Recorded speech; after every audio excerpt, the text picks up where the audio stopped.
All right. I still got to figure out that lobby thing. Make sure that people understand that as entertaining as those photos are, it's not the show. Okay, this isn't. But here we are. Yeah, worth a shot. Worth a shot. And a little bit of announcement. Um, Let me see if I can get the camera up. There we are. All right. Where is the?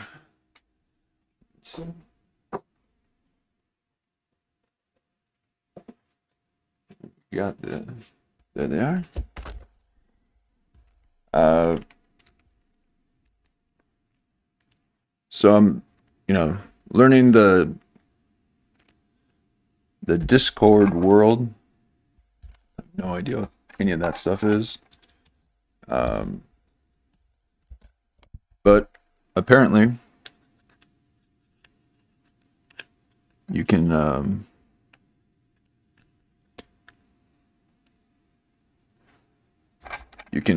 send a signal so that you'd be able to talk on the show, and then I think at some point too, even doing video through Discord. So that's and there's also Video Ninja, and that's VDO Ninja. That I think it's quite compatible for like a group session. So I'm I think that first of all it would be a really good idea. Because a lot of the stuff that we're looking at, we're when it comes to these documentaries and videos, I think outside of conspiracy stuff, it seems like I'm getting hit a bit. But I think a lot of it actually has to do with the music and that old Oprah face. Okay, you'd be able to recognize that thing a mile away. So, got the old. Tell you what. Again, I don't know if these computer waves are good for the old hair follicles. Okay, you gotta maybe keep your distance from this Wi-Fi, but it's just so intriguing to be able to broadcast and all that. So I enjoy the endeavor and the look at old Jeff Dye. Keep those eyes open, Oprah. What you doing? Look at all these non-lookers. Okay, man. Oh, kitty, you're on our list. Okay, and I don't even do that. Okay, now you're just messing up Kyle. So I think perhaps doing maybe like a segment, or like once a week, do like an open session. I think that'd be great. And so and I think probably a lot of YouTube is going that way, in that direction, and these more group discussion kind of stuff instead of reaction, because I think people are getting hit by them copyright strikes. So you gotta kind of change it up a bit, I suppose. But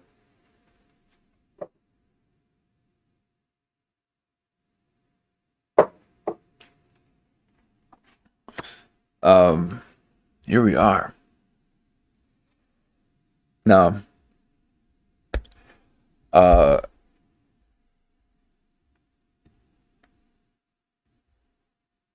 I was reintroduced to that. I don't even know what that name is. Okay, the AI lady, but apparently she put a post saying that her MK Ultra video about Stranger Things got hit with a copyright strike, and yeah, I'm thinking it's the soundtrack or the music for Stranger Things, and that's what the documentary is about. And she had the intro music. Now, I love playing intro music, or I love playing people's intros to their show. Pay a little respect, get a little bit of the aesthetic and a sense of what you're about to step in. And as you can see, ours is absolute chaos. Okay, this is just the seat of your pants. Oh, let me put the chat up there. Sorry about that. Oh, let me see. As you can see, let me get the chat in there. Oh, where is it? One second. Would I be able to use? Yes. Would I be able to use this? Yeah.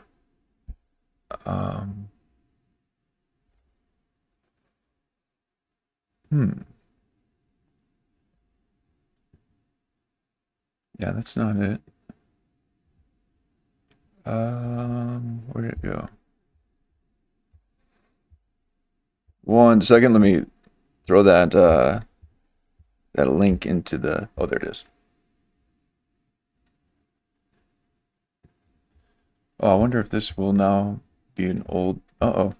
Hope that won't give an old chat. Oh boy. Let me see. 1 second here. Oh, there we go. Okay. Let me. There it is.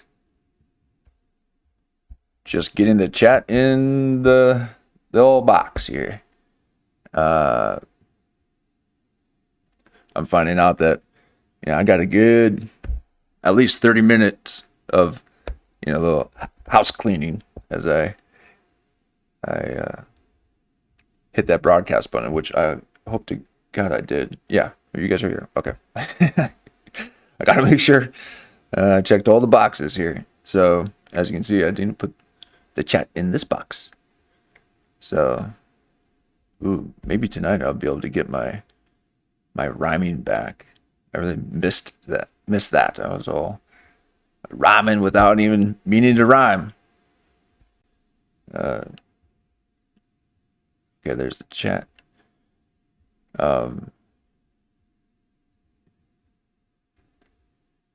That's not right.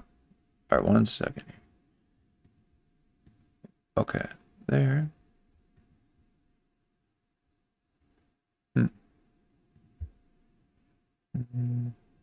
That. Oh, there. Right. Yeah. All right, here we go. There we are. Okay. Now, I wonder. Let me do one thing here. So, again, sorry. Should have had this done. Okay, where are we sitting at time? Okay, 9:55. Now, I don't know about you guys, and if I'm finding out that my rhythms are in that 10 p.m. to 2 and beyond. Okay, but I think if I can do to 2, do. But I remember yesterday at 4 hours I wasn't even close. Okay, I was just warming up. So and towards the end of the broadcast, I'll make and I won't be animated or anything. I'm not gonna jolt you or anything. So I tried to keep a bit of a thread throughout the endeavor. But here we are. I was going to change my. I'm just learning how to pin comments. I just got a chat. So thank you very much. And and yeah, I think once I get a couple in me here, I'll be able to put links up there, and you can, because I probably need to put a link joining the Discord there. So all right. So I think with these this guest attempt here, and I'm assuming, Jen, was that you in the Discord? But I think once I get kind of settled in, then we can attempt to do that, because I didn't test it out. Okay, so I should have tested it out. The the days are flying by right now. But we got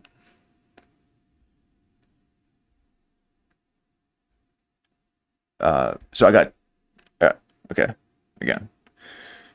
I'll trim this, but I've got the Discord server, and I got two servers on that. So one is for everyone to join and hang out, and then there's another for the guest, the waiting room for the guest. So so I think like figure out a way to include you guys. I think that's awesome. So okay, yeah. And again, yeah, I don't use Discord either, and so it just seems like that's one of the ways. And I think the other way too would be to do the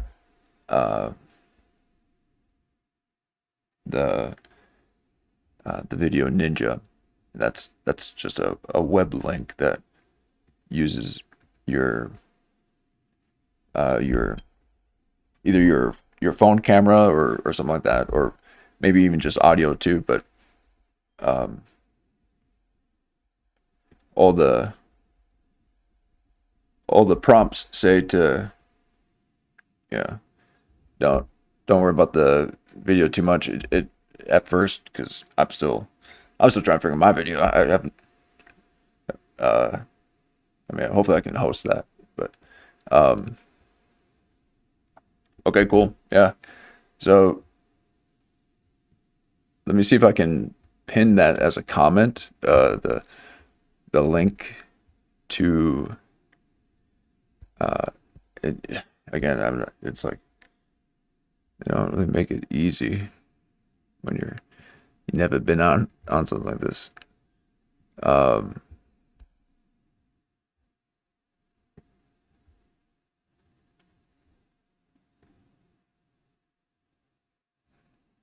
So okay, I just need to find a way to get the link and send this link. This here. Wait.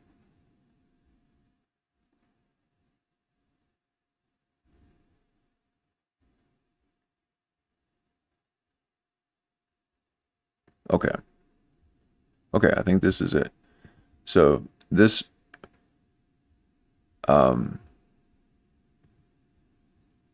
okay.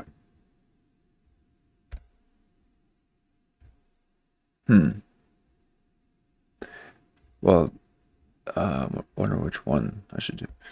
Yeah, see, now that I have two servers, I'm trying to figure out how to pin this. Okay.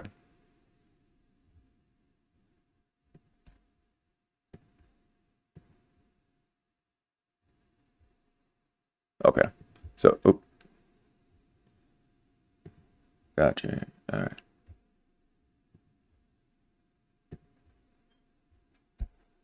Let me switch over and get you something different to look at here. And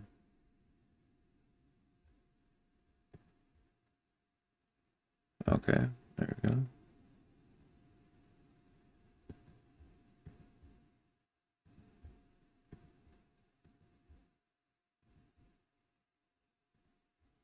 That.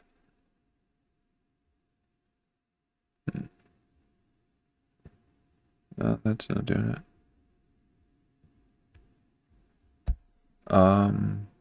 Did I do window capture? Mm-hmm. Um,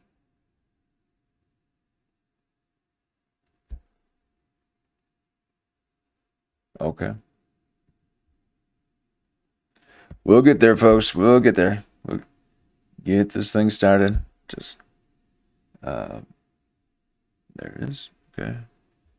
And then, are we on that? Interesting. Okay.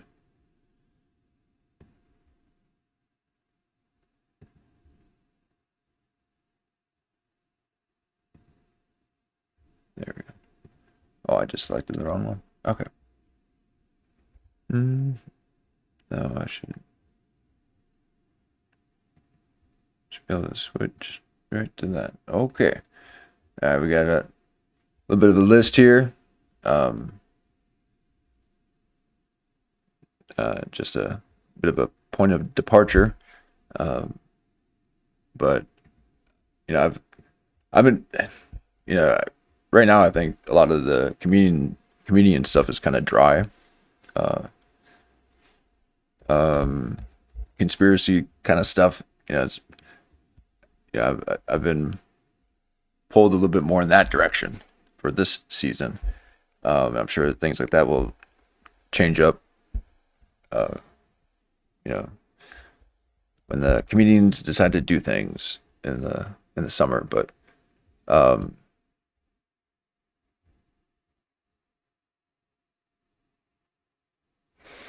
okay, when it opens. Oh, interesting. Yeah, hmm. Yeah, I think I'm at least I think I'm using Safari with it. Maybe. Uh,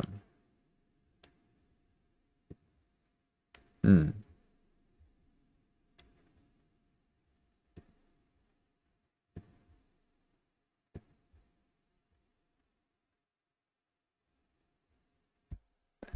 Yeah, because I sent the link um, through the application. Um, hmm. Well, let me see if there's another way to do this.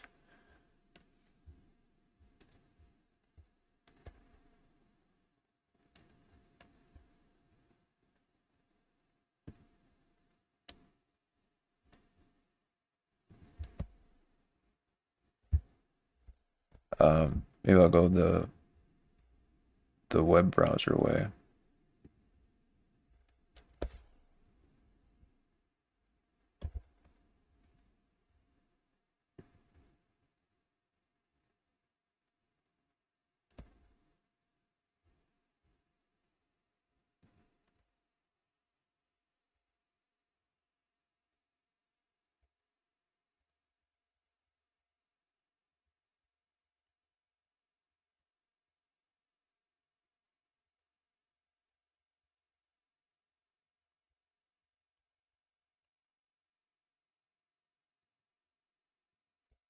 Hmm.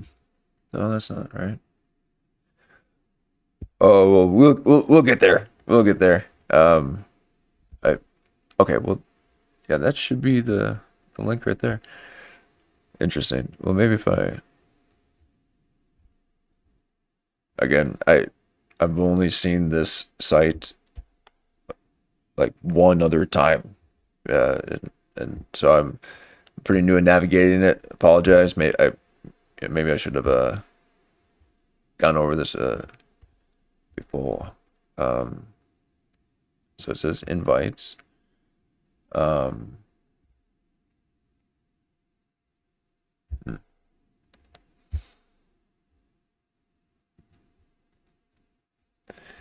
All right. Well, hmm. I bet we can.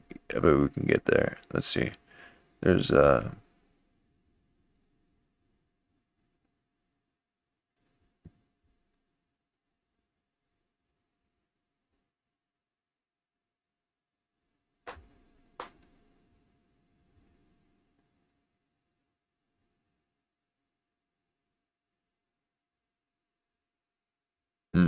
Okay. Well, you know what? Let's let me hold off on that. So I because I think I might have it connected to uh the other server, which is like the waiting room for I don't know. This I you know because I don't even know if the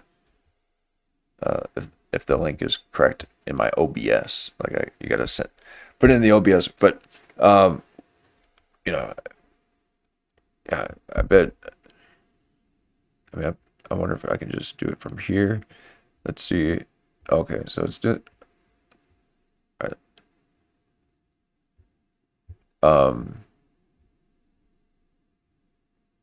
All right, let's try this. See if I can pin this.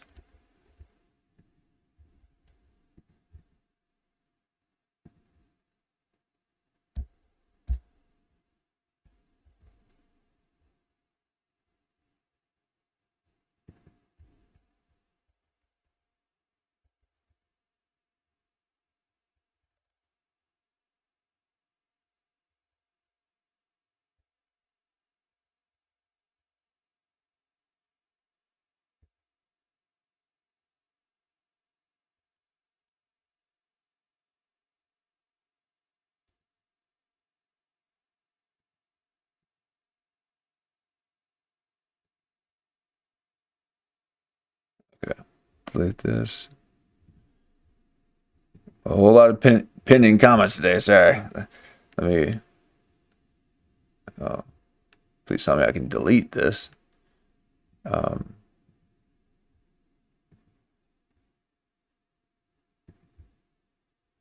oh boy.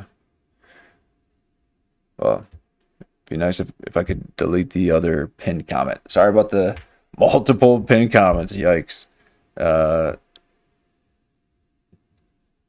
see if that'll let me. No. Um, hmm.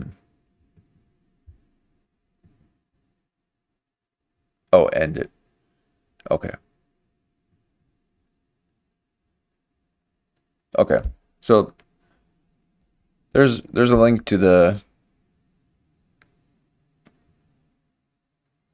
um to the Discord there, and that's the kind of like the general room, and then it's also then hooked up to another server, and that's for the people that to come to be able to be on the show. Um, but I'm sure that I can put the link in for that first server that you're in. But again, I don't know. I don't know. Oh, weird. It did. Oh man. Okay. Yeah.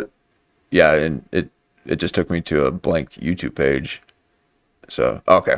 Well, I'll figure it out. I mean, it's what once you know it, it's pretty easy. So uh, and we can uh just depending on the setup and all that, you know, I there's people who have like a chat room and they're kind of talking, and so you you guys can kind of be like the background chat, but the people who do that, they're going to be saying, oh, they made it up and all that. But it's a pretty good idea to be able to kind of have people kind of you know chiming in and saying they're uh, talking and adding to stuff, but it's kind of more like a choir, but also then to give you the floor to do that. Anyway, you know how it is. So, um, but here we are. See if we can find something good here. Now, you're talking about direct energy weapons, all that. Now, I don't know a whole lot about that. I am aware of that concept and the potential danger. And I believe Kurt Metzger talked about that. See if we can see if I can pull that up. And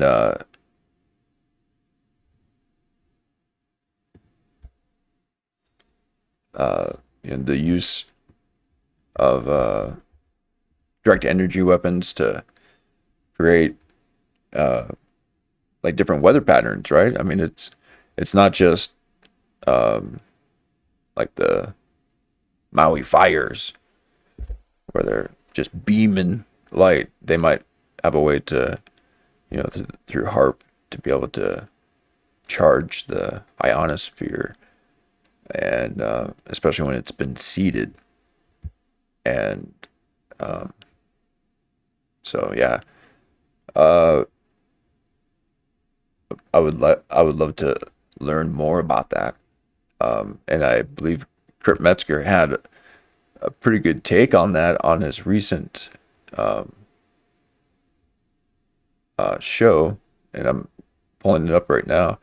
A lot of fan made sure, like they're really populating. Like I'd like to get at the source, but these beautiful thumbnails. Let me kind of show you what I'm seeing here. Sorry about that.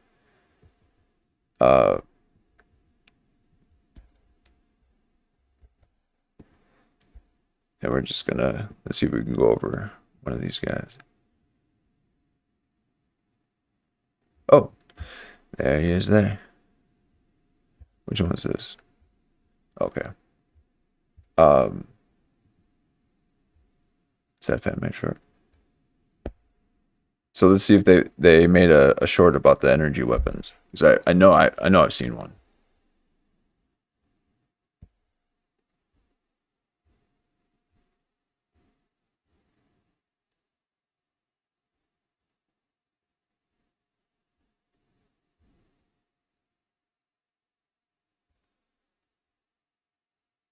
Well, I think he spoke about it on his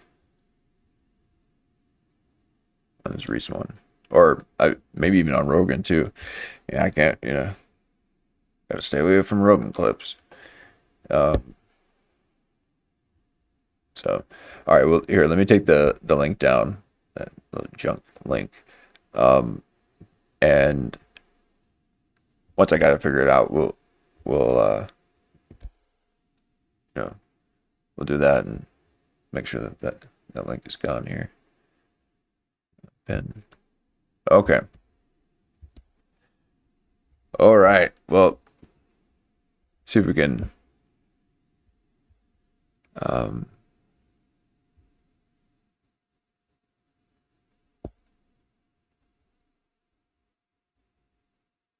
Well, let's check the. Is this from? This is from his Paranoid American interview, I bet. Let's check this out. That's what he. Okay, that's amazing. Yeah. There we go. Before 1901, when they figured out how to synthesize adrenaline, every single drug, psychedelic or otherwise, came from plants. There really weren't any drugs that came from an animal, let alone a human being. This is mentioned soon, but I want to point out there's evidence in the past with things like ancient Greek medical text, paganism, occult stuff, and cannibalism practices. However, I think they mean modern research. And with adrenaline... Oh, nice. Okay. So he is adding a little bit of subtext. I love that. I'm like all about the subtext. Okay. Like that is how I speak. Okay. So thank you. Kurt Metzger fan made short. Okay. That is something I appreciate. So thank you. But these adrenaline junkies, huh? Man, imagine wanting adrenaline Ooh, not me. I want to be nice and flat. No energy from me. No, I'm, I'm like, what's it? Not Bale. Bale? What's his name? The Tom Hardy guy. Oof, love that drum.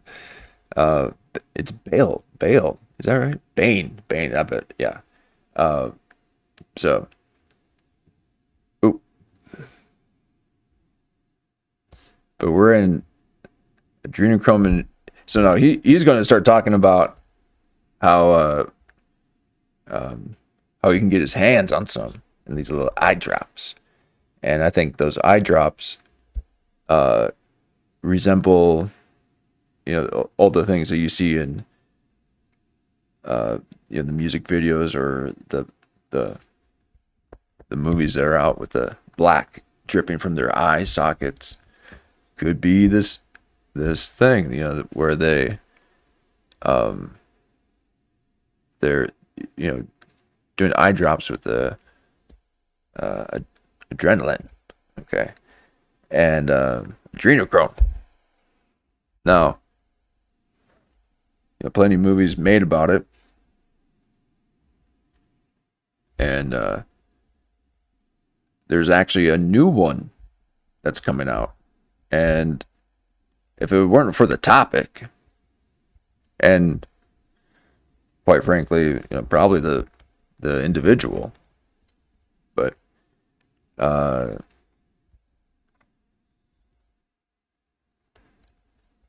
there's a movie coming out. Ashton Kutcher is coming out with a new movie where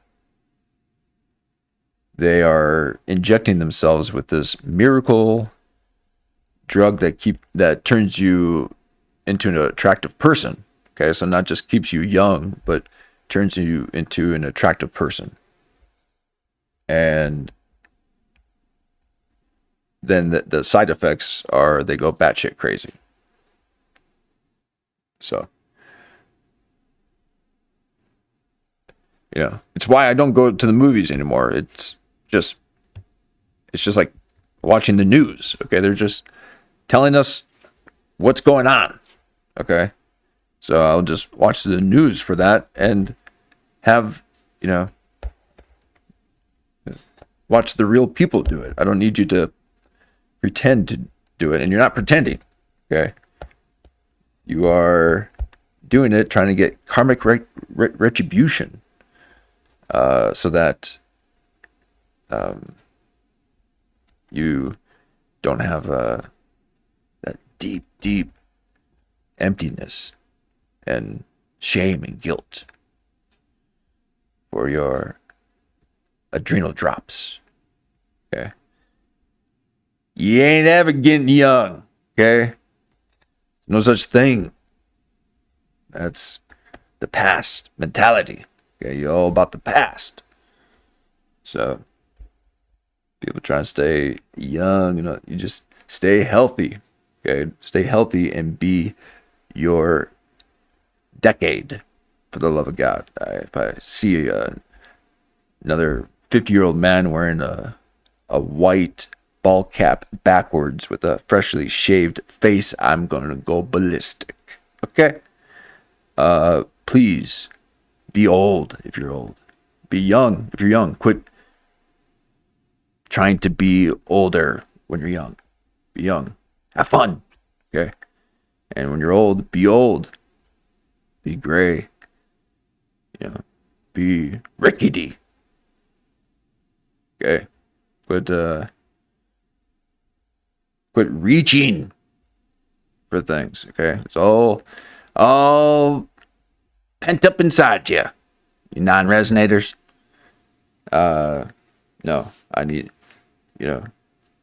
to be reminded of that daily, of just, let's just not seek the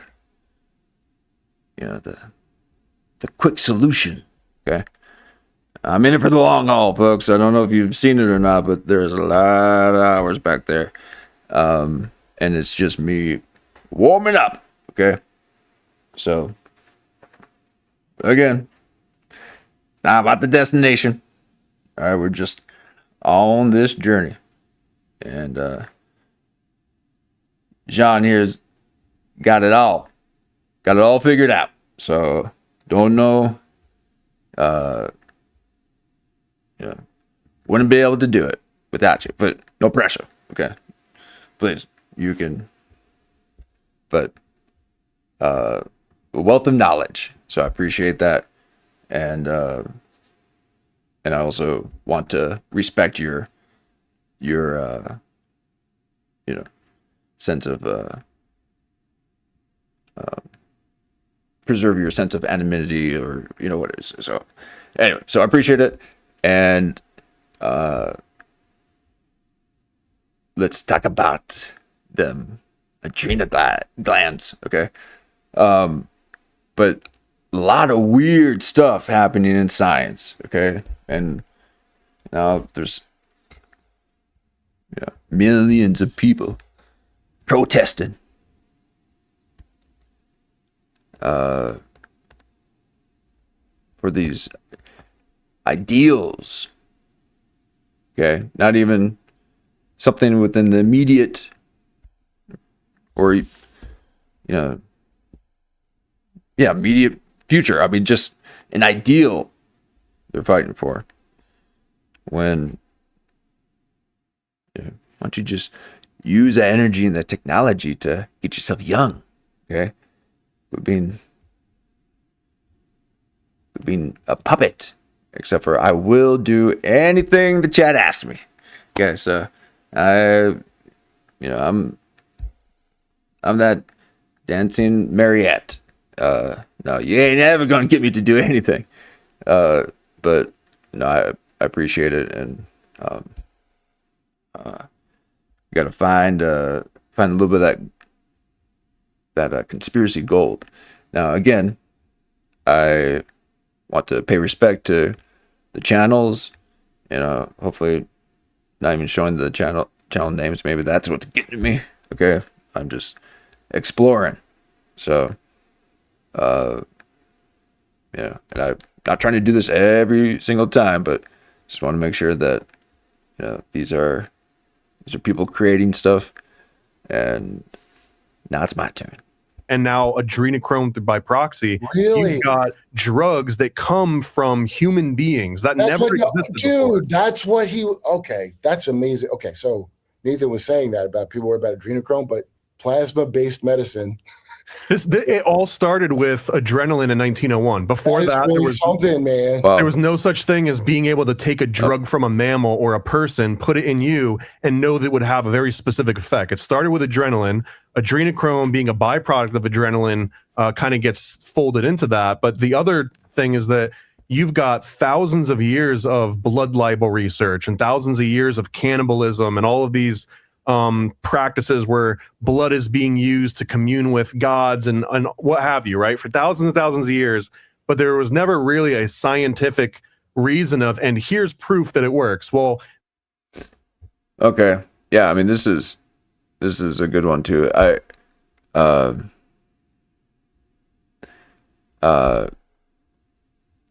am wanting to get to the energy weapon one. Let's see if we can pull that up here. Yeah, I kind of have to spread some of this stuff out.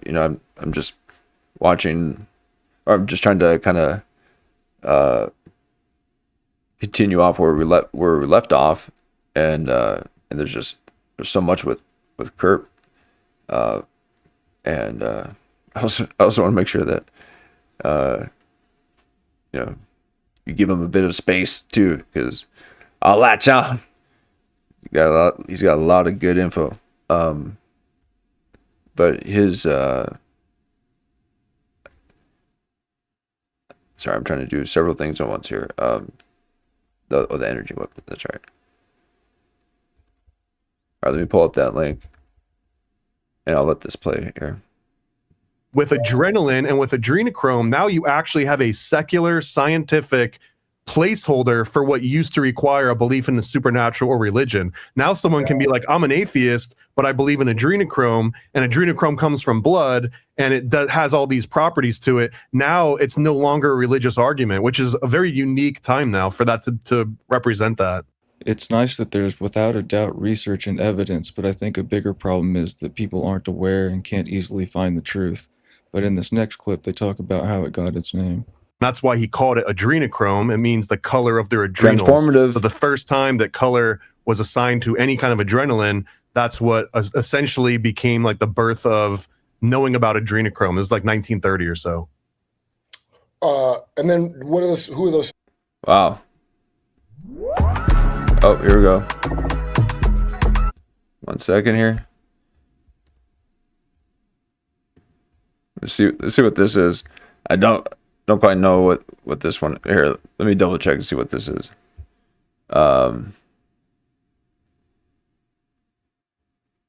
Okay. It seems like Kurt's in this one. So let's try this. We're gonna. Oh, how'd you bring me here? Maybe I didn't copy the page here. We're going to look into direct energy weapons. I like this because I feel like a lot of this is going on now.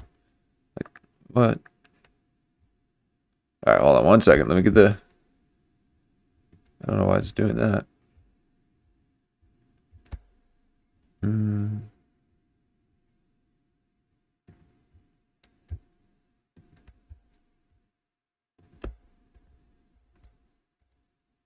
There we go. All right. A little bit of direct energy weapons with Kurt Metzger in the Gabriel Speaks show. Oh man, I should turn the music off. You're gonna hit me with the copy. Jeez. Oh man. I've never heard the song before, but I've flown in planes like that I liked when they was by the tree. All right, let's take a look at the setup. Okay. I like to check out their layout. Okay, I'm in layout mode right now, or well, I was until I got this layout. So we got, nice full screen here. They got the people talking on the side, just like Kurt there. So a little bit square. I bet those StreamYard does the circles. I bet maybe EVMuck, but I bet this is probably OBS, nice and square. You can tell, but I bet that's what it'd be if we can open up the show, and then they got a nice little layout here. Okay. And it looks like they're going to be talking direct energy weapons, controlled message. Oh, yes, exactly. Yes. Controlled messaging where they can send,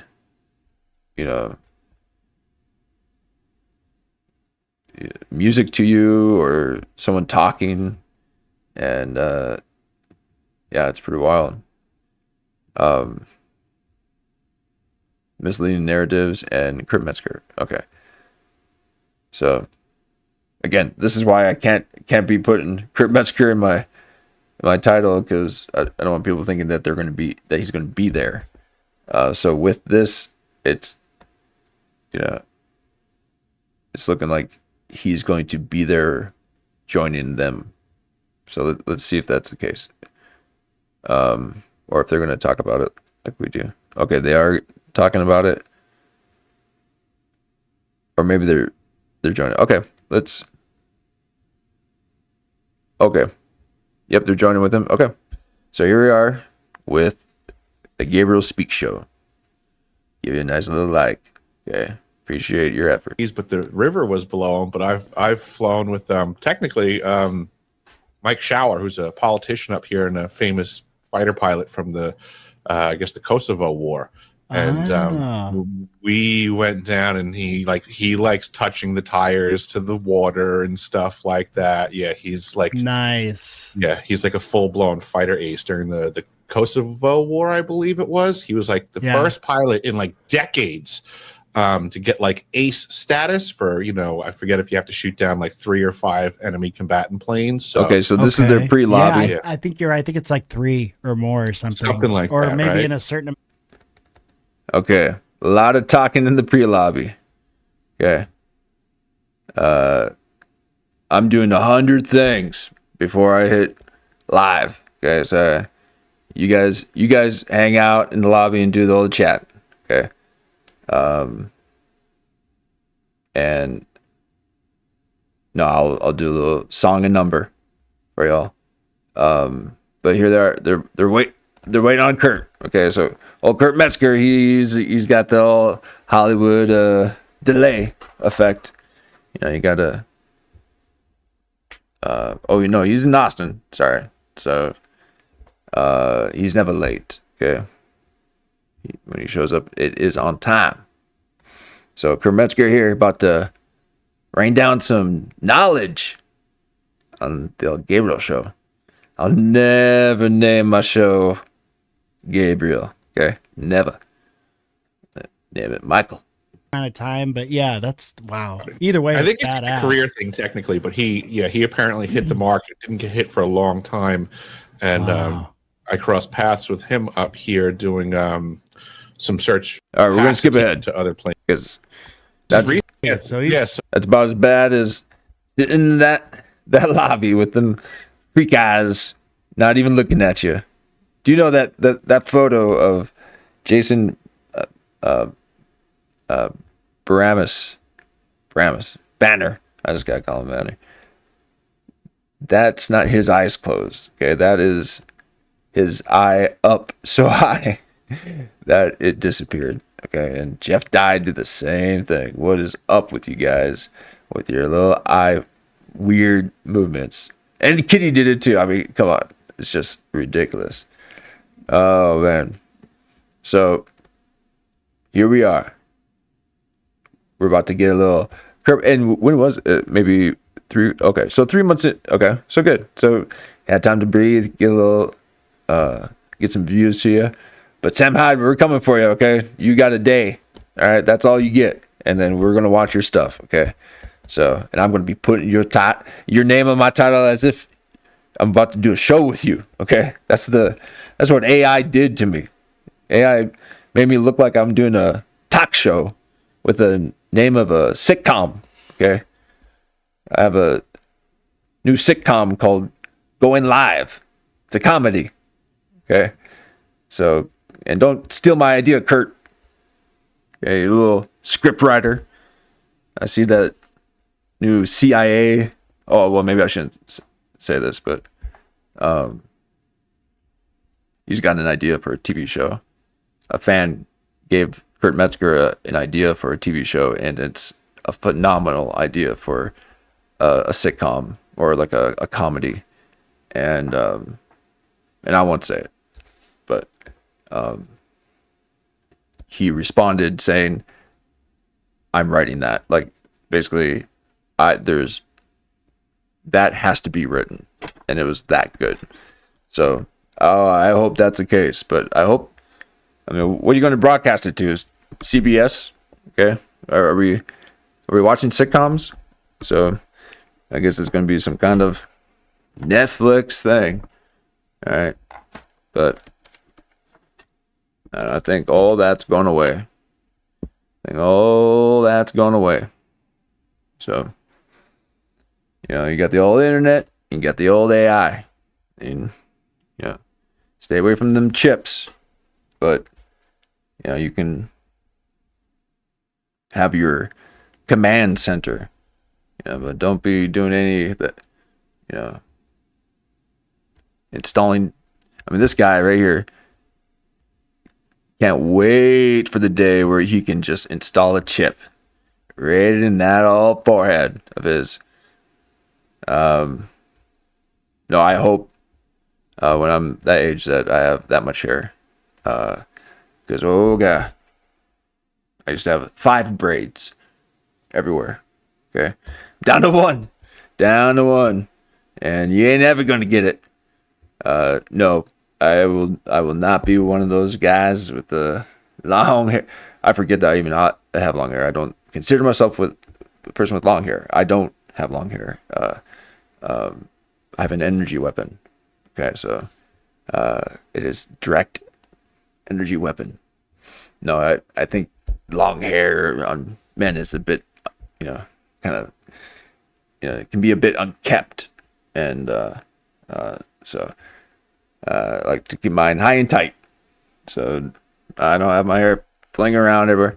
But for sure he had his long hair era. Okay. And if he's not long hair ponytail in the back right now, he wised up, as one day I will, and I'll cut the whole thing. But until then, I got my old DEW on my left side, because it's the left-hand path, Kurt. Watch out. So, no, that's my logical side.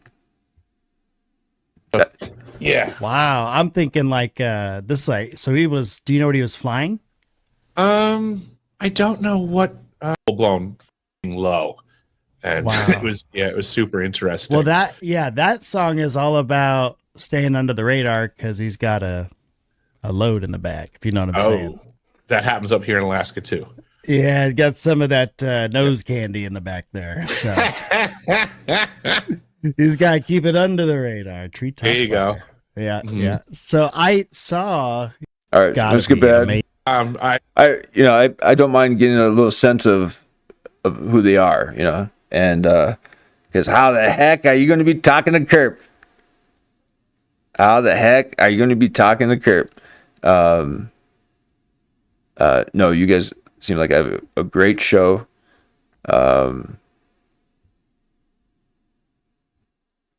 And I'm excited because again, I think this right here, this is really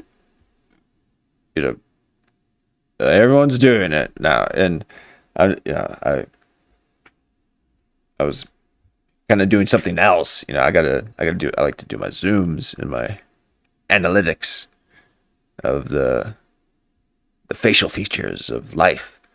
Okay, there's a whole lot of information that's happening right here, and if given the time, I could break it down for you. And you got a man here that's has a bit of a past, and those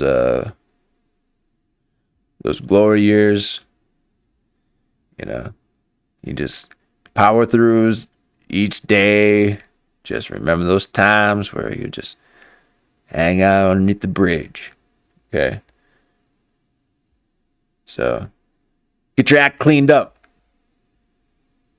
No, and he has. Old Eric here, he's so,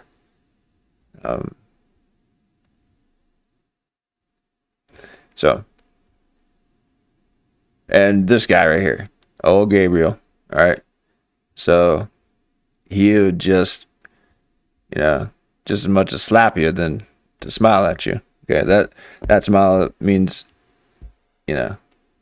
that's a smile slap. So, stepping up to old Gabriel here, he'll give you a quick one right in the jaw. But that's what I'm picking up on these guys.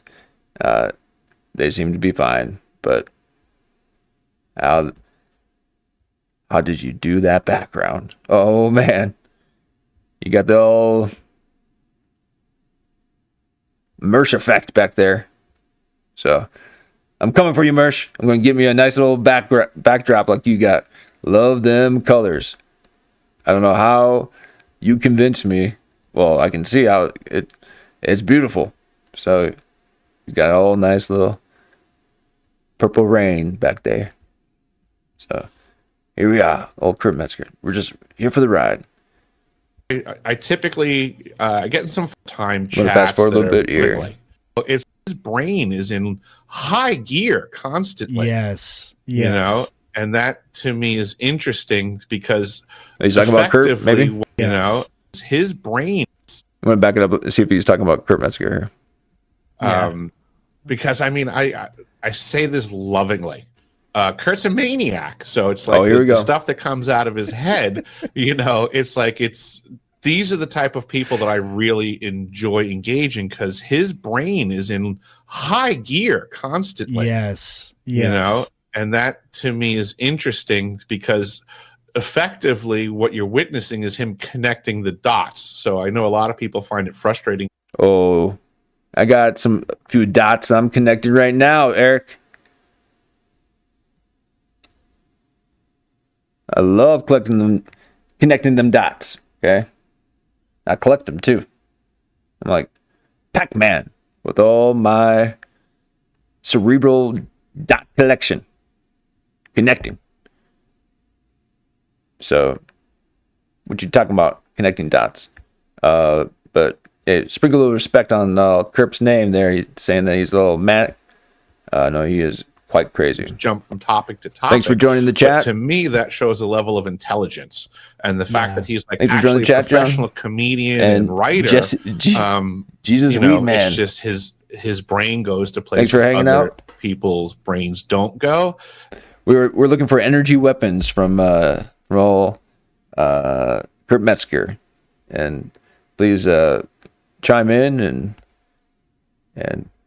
let us know what you think. I was trying to get John's idea about getting a few guys up on the show, and I got the Discord set up and everything, but I didn't test it out beforehand. So if you just give me another day or two, I'll be able to test it out. And it seems that once I send a link through my service here, we can at least do audio at first, and then once I get the hang of everything, we can maybe break it open like these guys, okay? Because again, this is the future, okay? I mean, it's already here, but I mean, people are having to do reaction content on small little TikTok clips just to not get copyright striked, you know. I think that's what's happening right now. I think the AI is pretty strong, but these kind of but oh man, I don't know. Sometimes it's hard to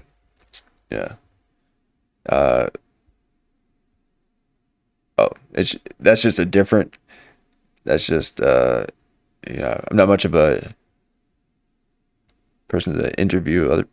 I mean, I suppose I could, but I think it'll be fun. I like the experimenting, but they've already been doing it. Here I am thinking that we just came up with something new. Like, oh, that's a good idea, John. But all right, here we are. And he can do it in a very funny way. I mean, he's super hilarious. Yeah. He's good. He's funny to listen to, like in long form podcasts, or even watching like a stand up show of his. Like he's just a hilarious guy. But yeah, and I'll say too, here we are just giving Kurt his flowers again, and I wish I even attempted to try to do Shane Gillis, okay, but Kurt Metzger is the man of the hour right now for sure. I'm trying to find another person that's on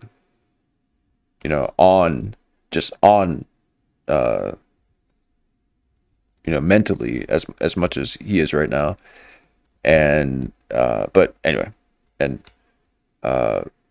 so a lot of his stuff is all the things I'm interested in, and so there's gonna be a lot of Kurt in my archives, and he's been getting really good over the years, and so I like to see the evolution. I'm trying to get him up here to Alaska. All right, here we go. I'm gonna sit in skip ahead a little bit here. So we got a sense of who they are. This guy, He's writing those whimsical short stories to Amazon, and old Gabriel here has got the kids soccer league, and he's a freelance editor.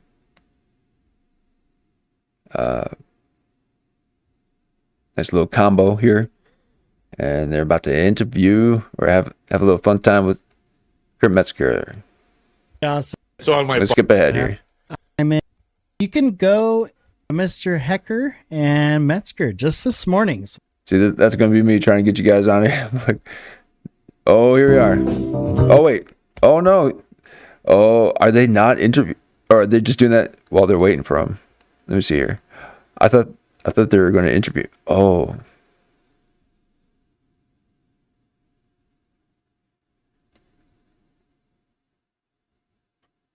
Checking the. Okay, so they're just going to watch that episode. Was it the episode that we were watching?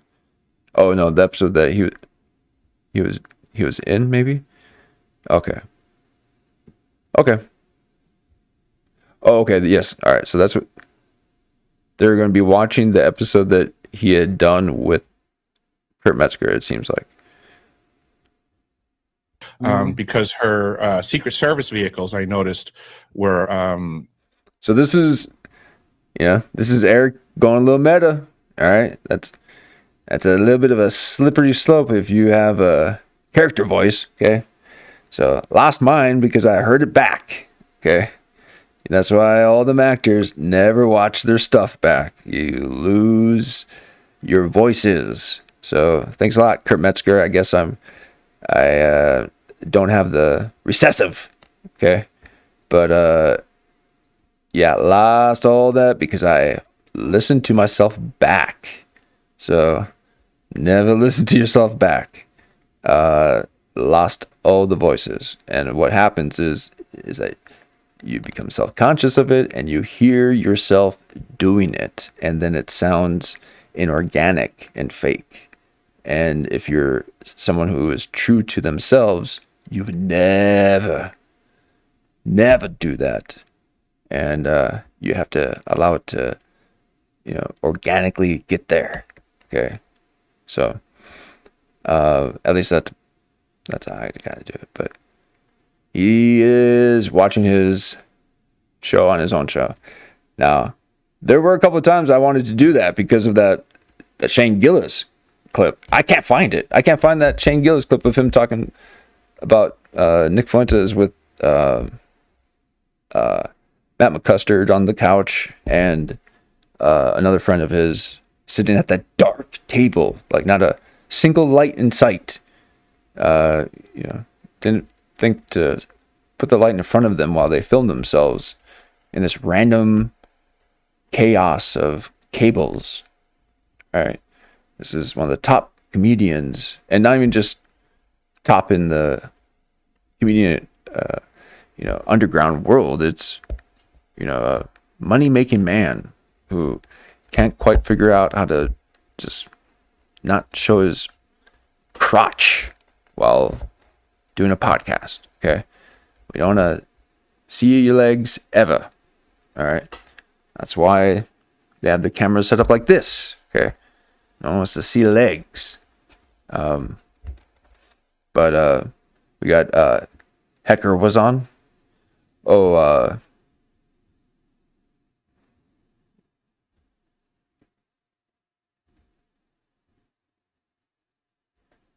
Hecker.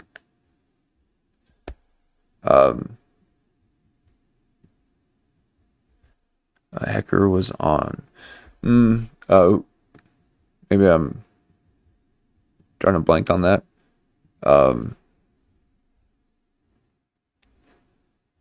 Sorry, I'll stop the whole. Oh, Eric Hecker, yeah.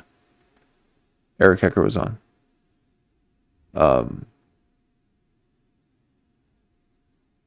But anyway, point is, never watch yourself. But we will go over some of the old footage. No, I wouldn't do that. Those were some rough nights. Oh man, didn't have a voice. Oh man, those were the 4 hours that I would spend in the pre-show trying to get my OBS working and be completely drained. So now I'm able to just hop on and it's all there. So I'm so happy that this is, you know, that at least the setup's going faster. I will get the narrative up to speed. Okay, the narration and the ride will get there a little faster. Promise you. But here we are. He's watching himself. Okay, what are you thinking about when you see that perfect stripe? Okay, that's a nice thick mustache. Okay, he's got that, you know, a little bit of Nordic and a little bit of essay, you know.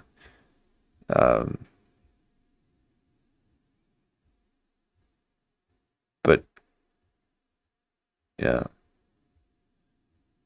soft as a button, you know, just so kind.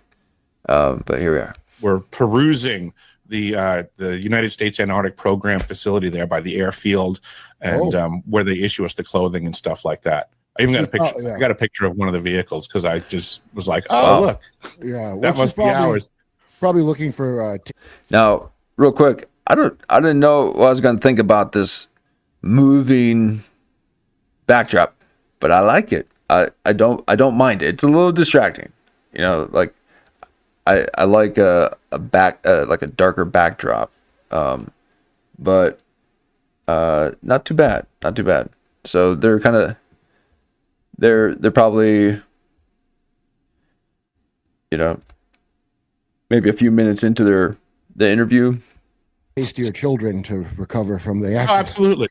Just looking for appetizers. Some Kiwi kids. She's always heard it's New Zealand makes them sweet. Yeah. You're laughing at your own jokes, Eric. So, and you've talked about this a lot. My God. I assume people watch my show know a lot of your story. In a I nutshell, would too. Well, just in a nutshell, if you had to sum it up real quick for people, because I want to ask about other shit everybody hasn't asked you about. Yeah, basically, in a nutshell, my experience at South Pole Station for the dates that I mentioned before offered me the experience to be around a lot of stuff that most people don't get to, you know, witness. And the end result of the actual time that I had there, and then post-Antarctic visit research, I basically pulled together that there are what I believe are 3 directed energy weapons systems functioning at the South Pole facility under the false pretense of science. Yeah. That's it in a nutshell. Well, weapons are science. I mean, I was slightly distracted there, but did anyone else understand any of that? What was he saying? What? And again, this is kind of how I feel about the Gnostic guy. You know, that Gnostic so-and-so, he calls himself Gnostic something. Jan knows there's just something, you know, like a little bit of a overcompensation. So you know, Kurt should be able to see through all that, and I think he does, you know, and he even put Gnostic on the spot.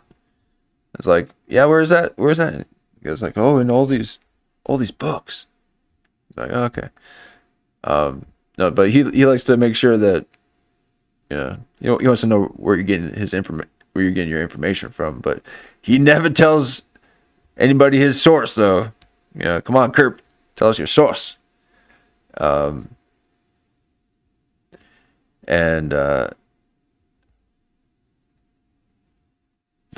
giving me a little Gnostic vibe, okay? Like you're saying a lot about some kind of science thing, and I just see a man who's writing whimsy short stories, Nah, you're fine. Absolutely, yeah, for Weapons sure. are a kind of science. Especially directed energy weapons. Oh, It's here we go. nothing but science at that point. Yeah, it's maybe a little. Maybe we should just watch the source too. I mean, but here we are. Havana syndrome, but Antarctica syndrome it could be. Oh, here we go. Anyway. Yes. Could be a combination. Well, I think they've been using these things Oh, the Antarctica. Oh, yeah. for quite some time. We had before I was on Jimmy Dore, he had Bill Binney, Binnny, the guy from the NSA, who had Thin Thread instead of the thing that just collects all the metadata, which is illegal and treason, and everyone involved in that should have been thrown out of office and put in a wood chipper. But this is a nation of cats. Okay, so Eric's doing something that all people that speak to all Kerp here should do. Okay. And there's a few people that fall prey to Kurt Metzger saying something or saying a name and asking, do you know who that you know who that is, right? You don't know who that is? And it makes them feel like, oh, well, I guess I need to know that kind of stuff. There was a interview where he was with his girlfriend and this other guy, not the one that looks like the Foo Fighter singer, but the other one who I think was maybe a little bit heavier set. You could tell he was getting aggravated at Kerp because Kerp will kind of, he wants to know that you can follow along. But whether this guy knows that reference or not, he just said, yep. And that allows Kerp here to just be a bit more comfortable and just to keep talking. Because if he's got to, explain the foundation that he's building upon, he will. But he just needs to know. Whereas with me, I'm like wind, like you just say the things and I'm here for the ride. So I wouldn't know half of the people that he's talking about. I know the top, a little bit about the topics, but Bill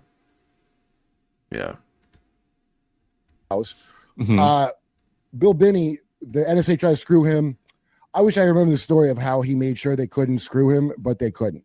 Well, before I knew about this and before I saw you, Jimmy tells me he gets a call from Bill Binney and his girlfriend, who's like this Eastern European woman. I mean, it sounded wacky. And he wasn't doing well health-wise. Like, I think his feet fell off, something horrendous. And all these things were happening to them. She said they were using a direct energy weapon on them. The NSA was using an energy weapon on them. Now, at the time, Jimmy's like, what am I going to go on my show and say this? I don't know what this is, right? And I sounded weird to me. Wait, on one person? Was that on two? Something horrendous. And he wasn't doing well health-wise. Like, I think his feet fell off, something horrendous. And all these things were happening to them. She said they were using a direct energy weapon on them. The NSA was using an energy weapon on them. Now, at the time, Jimmy's like, what am I going to go on my show and say this? I don't know what this is, right? And I sounded weird to me too. And I didn't know what to make of it.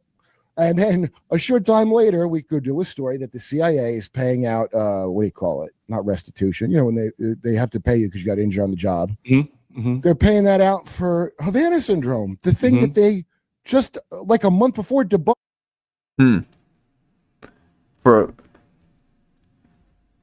Oh man, there's just so much knowledge here.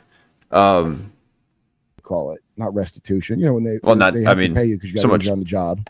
Narrative. They're paying that out for Havana syndrome, the thing that they just like a month before debunked as not existing, right? And was just cicada noises or whatever the hell.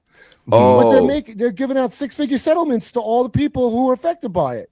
So like that buzz in ear thing.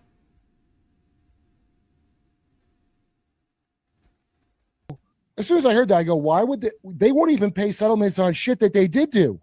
Right. What is this? Jan here says the government is using the the curtain of scientific research. Yes, as a foil for military operation. Yes, exactly. And I mean that's where they get their funding, right? That's where NASA gets all their funding. Yep. John here. I think he was down at the South Pole as a maintenance person. See, here I am writing. Yeah. Or reading here. He thinks there were at least 3 directed energy devices at the Antarctic stations. Directed energy is like a very potent, high energy focus microwave. Okay, right. So it can be directed at an individual, but then also it can be directed at a mass scale, or is it basically the same kind of, because so can it be directed at a person? I mean, or I guess if it's a laser, but I mean, you've seen those, the drones that got them in front of the camera, man. So would they, how would they deploy that then? So that's through a drone, or maybe just some kind of handheld device where they're pointing it like the heart attack gun.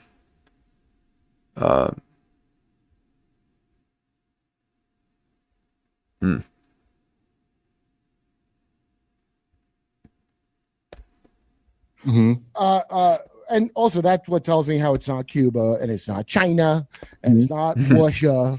It's America. I mean, that's another reason I like Kurt, is because I think the same way about a lot of shit. Like this stuff with Venezuela. It's like, no, this is such an obvious deep state. Like, they've been wanting Venezuela for a long time. And now they got a guy in there that's going to say, okay. And they're going to push it. I mean, all of a sudden, Venezuela goes from a nothing to, Oh, sorry. Yeah. I always think of the movie. We can skip a little bit of their transformative content there, but the electromagnetic frequency. So,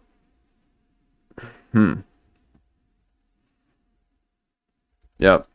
Now, could it be sent through, these things too? I've got a theory that would blow your mind. But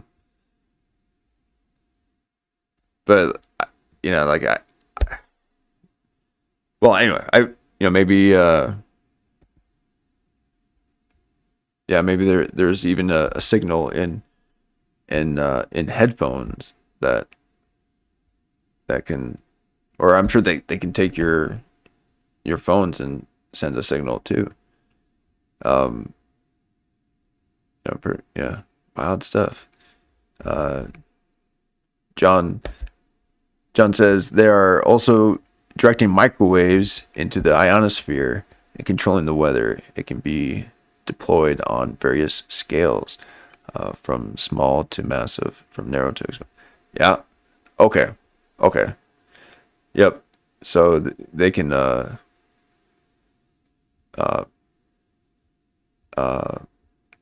make the laser bigger. Okay. It's like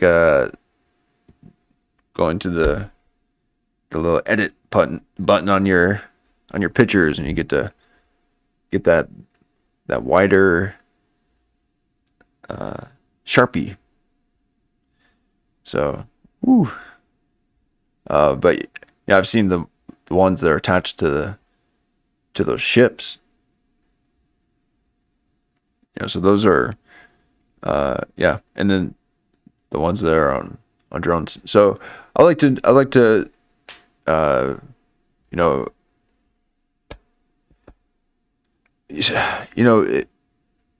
Jan mentioned the possibility of a direct energy weapon for the assassination of Charlie Kirk.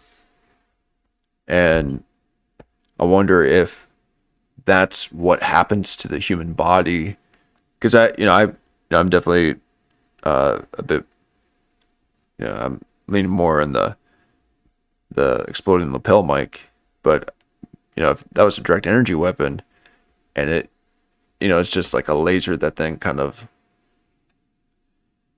there's it, because I guess it would had to have, maybe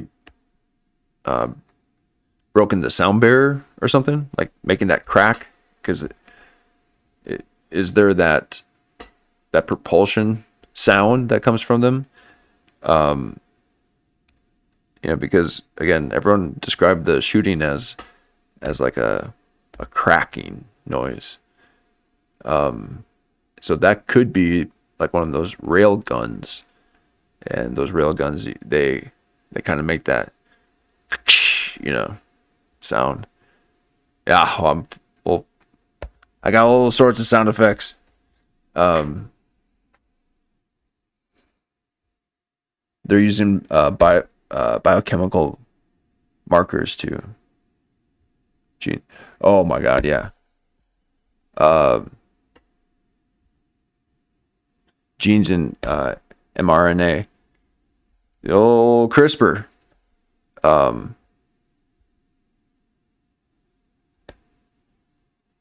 mean, between that and it was a Kurt that was saying all the sulfur that's being sprayed in the skies through the Satan Project.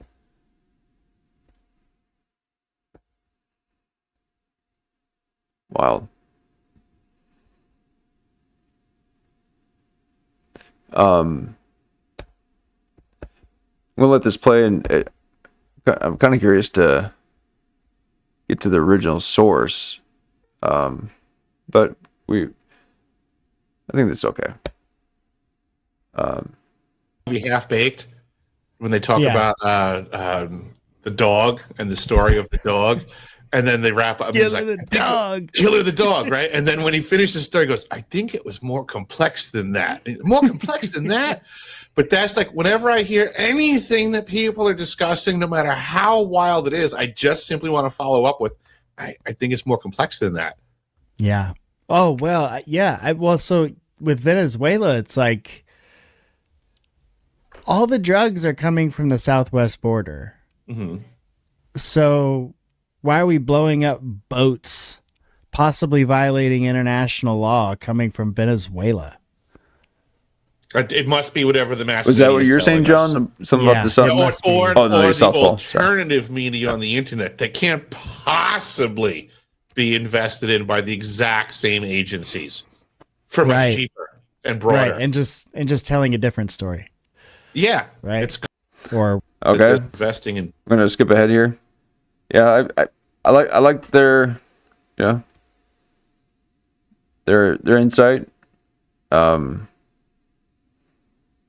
But again, I'm a source content guy. I should have. I actually thought that this was going to be talking about. Well, as a matter of fact, I think I actually have it over here. Let me pull it up real quick. But it was cool to be able to check out that show. But I do like to be the one who's in charge of the pausing. So just know that I like to pause. Here we are. Just pulling up real quick and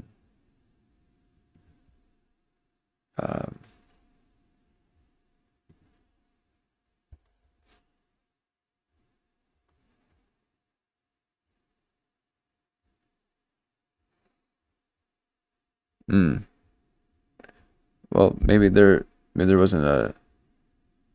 Oh well.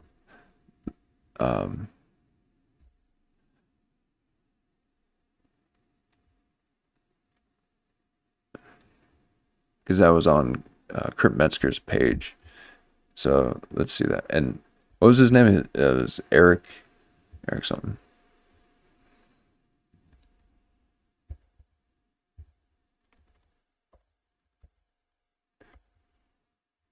Let's check here.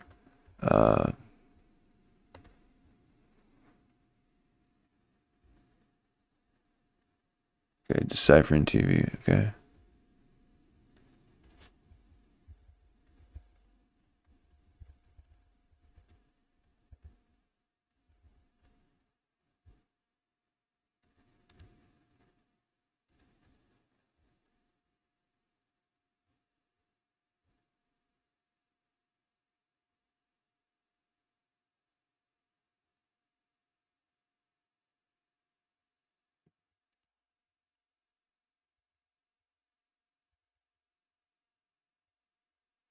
Okay, I guess this is the only one here. So, when was this one?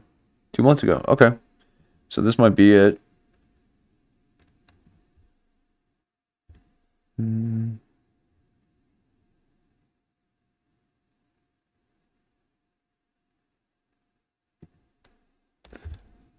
Let's see if we can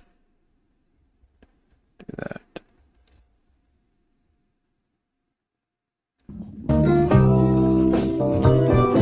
Please don't track me, Kurt. We just like your intro. And I dare petite derp. Oh, won't you come and derp with me?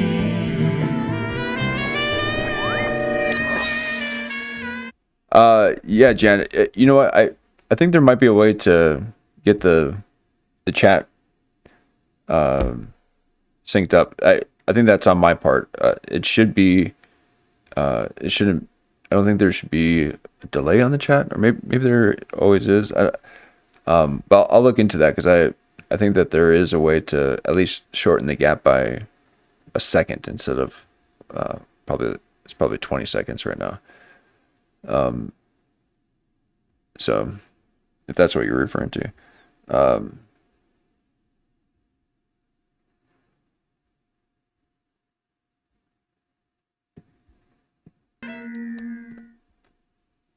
Oh, hawk to it, y'all. I meant to wear my astronaut shiesty for this episode because it's a very special space-based episode. But awesome, it's John. hot. It's too hot. Hey, and John, I think that's the best way to do it, and that's, I hope that you can just have it in the background and listen and let me tell you, okay, I need to make an announcement. Okay, you guys gave me some amazing stats on the last episode that the watch time hours, especially in relation to how many people are in the room, according to the analytics, they are impressed. So and it's showing that we're establishing a nice community. So apparently YouTube likes people, and they promote people who create communities, and I like that. So I appreciate the time, and again, these kind of exploratory kind of sessions, I'm all about. So it's a group effort, and I think it'd be a really cool hangout, and then on occasion, I'll get all zoomed in and start analyzing, but we won't do that to Kurt.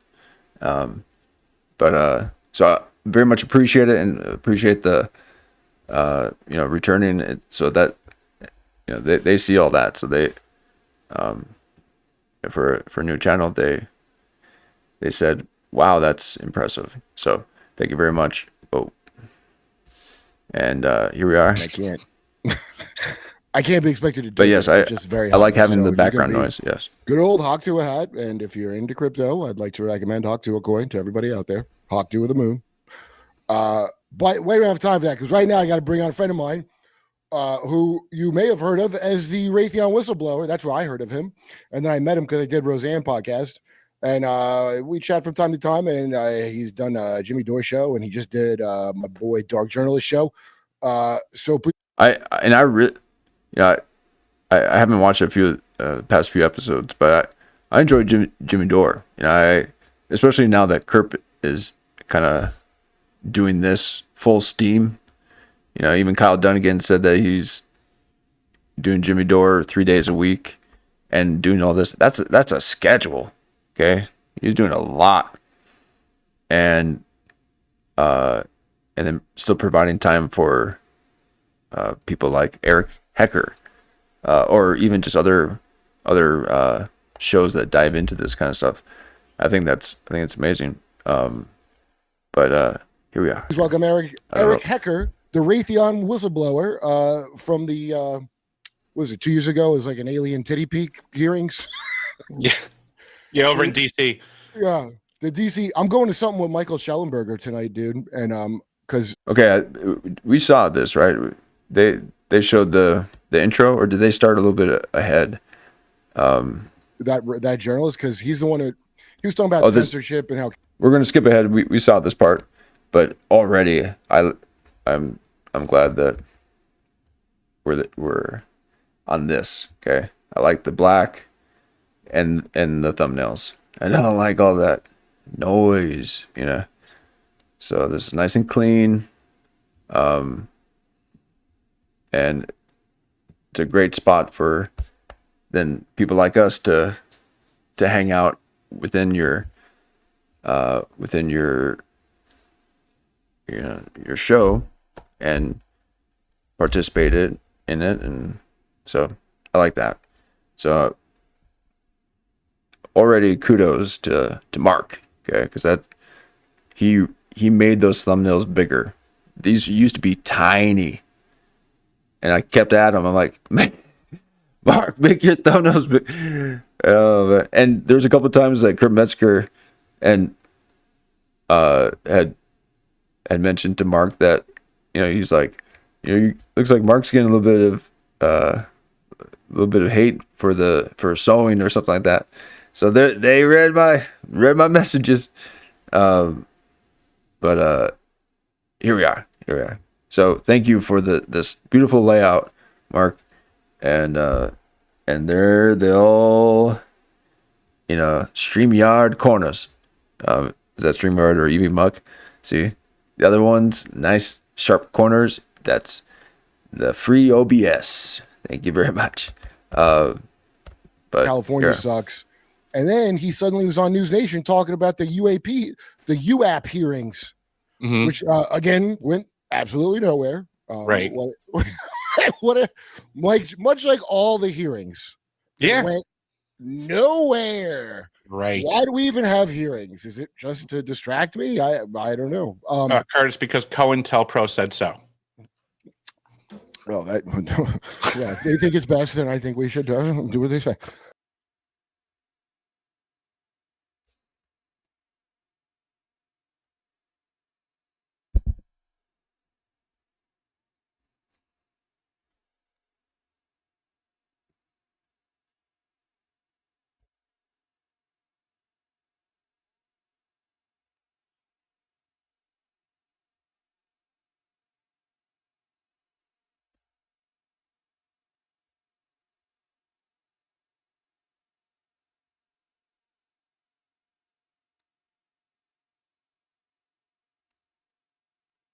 wow.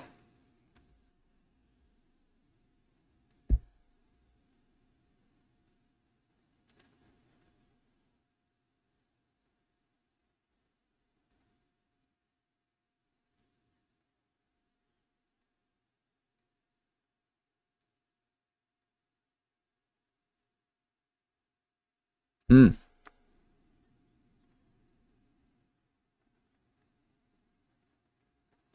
Okay.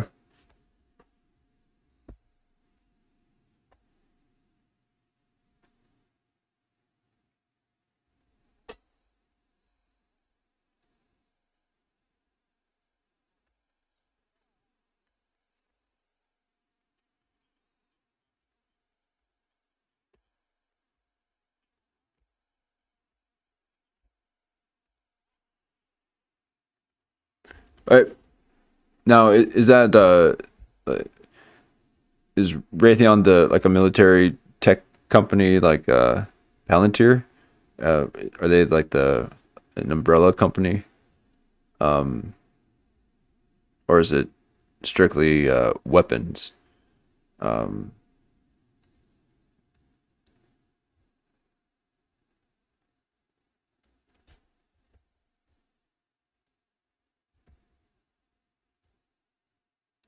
check here.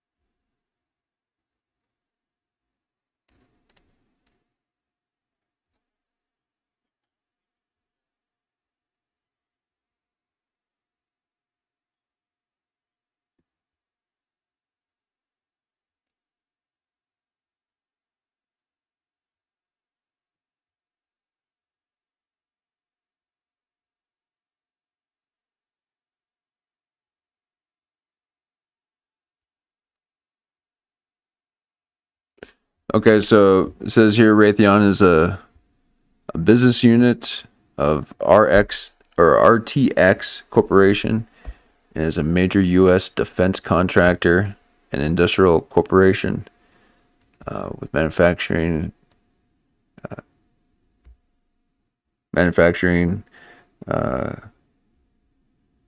concentration. Okay, so concentration in weapons and military commercial electronics. Okay, so the electronics in the weapons. So in weapons and military and commercial. Oh no, it's weapons, military and commercial. Okay, so not the electronics in the weapons. It is all of that. Okay. So we like Raytheon. We are pro Raytheon. Okay. Don't get us. Okay. So a little Raytheon here, huh?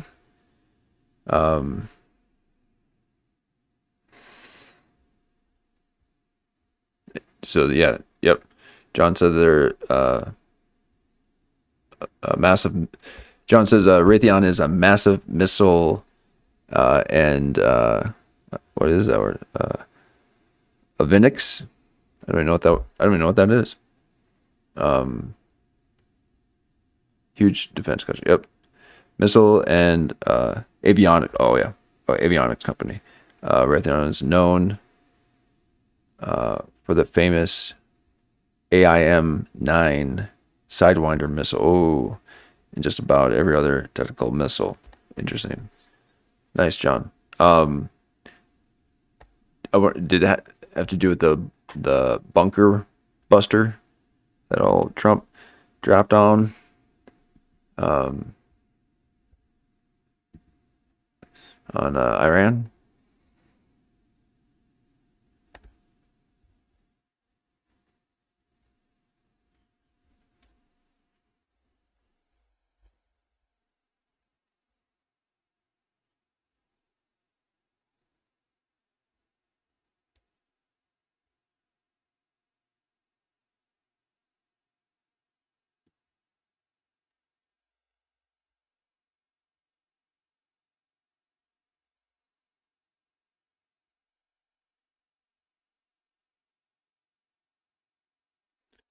Uh-oh.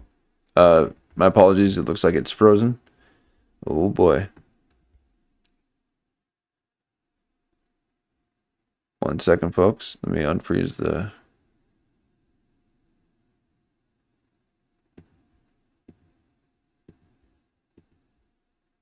There you are. Glad I caught that. Okay. There we are. I was just watching this, and again, anytime he's doing these one-on-one episodes, they're so good. And well, even if the interviewee or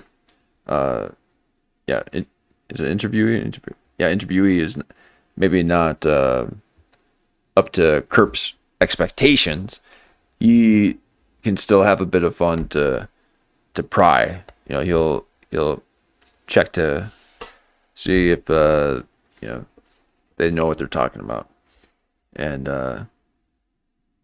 so I can appreciate that. But I was thinking, man, it would be nice just to be able to go through one. We were able to go through American Paranoid interview with him, and that was again, that's why I don't like watching the clips of this. Like there's here is talking about Raytheon and all this before we even get well, and I mean that is it's related to that, but all the context that you're losing. So again, I think it'd be great to just go through an episode and bounce ideas off of that. Probably looking for tastier children to recover from the accident. Oh, absolutely. Just looking for appetizers. Some Kiwi kids. She's always heard it's the New Zealand makes them sweet. Yeah. So okay, good. And you've talked about this a lot. I assume people watch my show know a lot of your story. In a nutshell, just in a nutshell, if you had to sum it up real quick for people, because I want to ask about other shit everybody doesn't ask you about. Yeah. Okay, so John said Raytheon developed the Moab, the mother of all bombs. Okay, so basically, in a nutshell, my experience at South Pole Station for the dates that I mentioned before offered me the experience to be around a lot of stuff that most people don't get to, witness. And the end result of the actual time that I had there, and then post-Antarctic visit research, I basically pulled together that there are what I believe are 3 directed energy weapons systems functioning at the South Pole facility under the false pretense of science. Yeah. That's wow. Well, weapons are science. Oh man. Oh, Kurt, man. See, he knows. It's like, I mean, of course. Don't you know that? Oh my god. Man, this is good. This is good. 3, and no one can go out there and check. You ain't going to no South Pole. The old Antarctic. You're gonna be transversing the ice wall.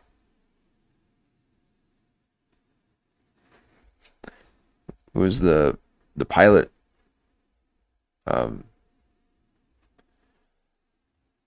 Pilot back in the 50s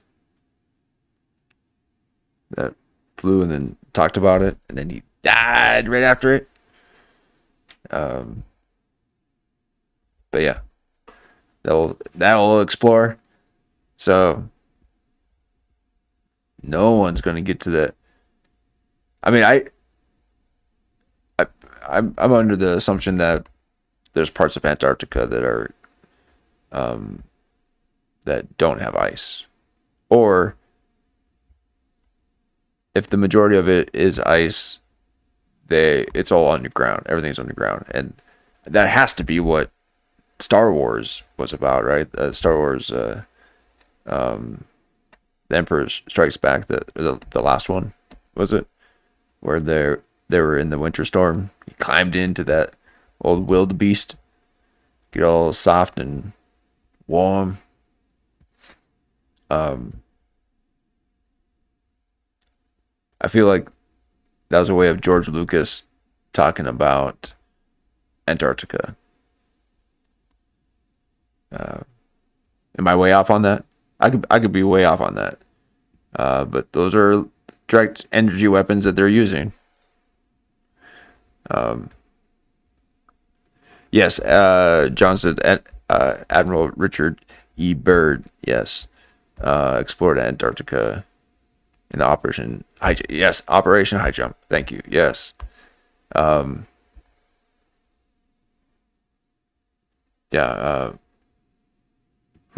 There's someone who speaks at great length about him.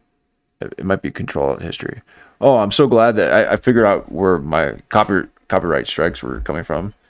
Those like little minor ones, and so it wasn't from Control Alt History. So thank you for not striking me, because I love your content. Okay, I was so saddened when I was getting hit.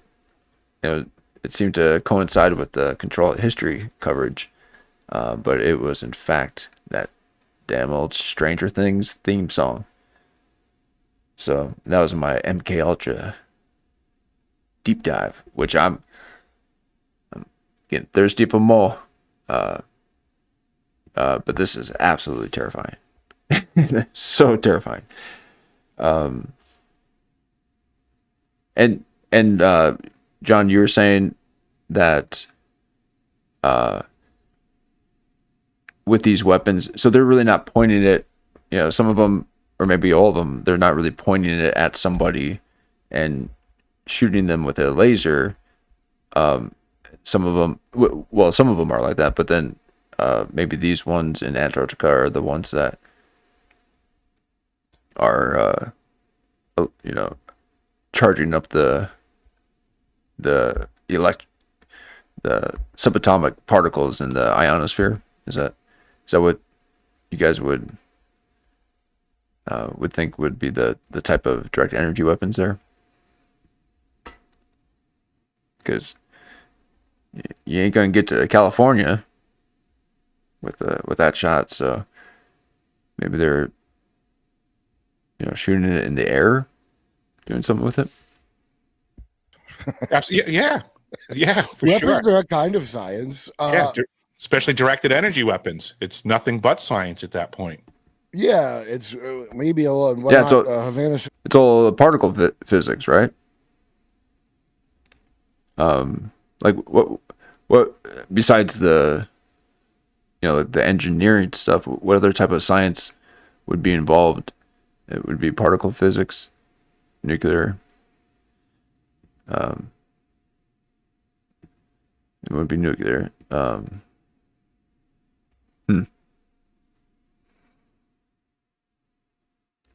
Okay, John says in Antarctica they are shooting them skyward, just as you said, to energize and heat up the ionosphere. Ooh, Nelly. Now, when they're doing that, is it again to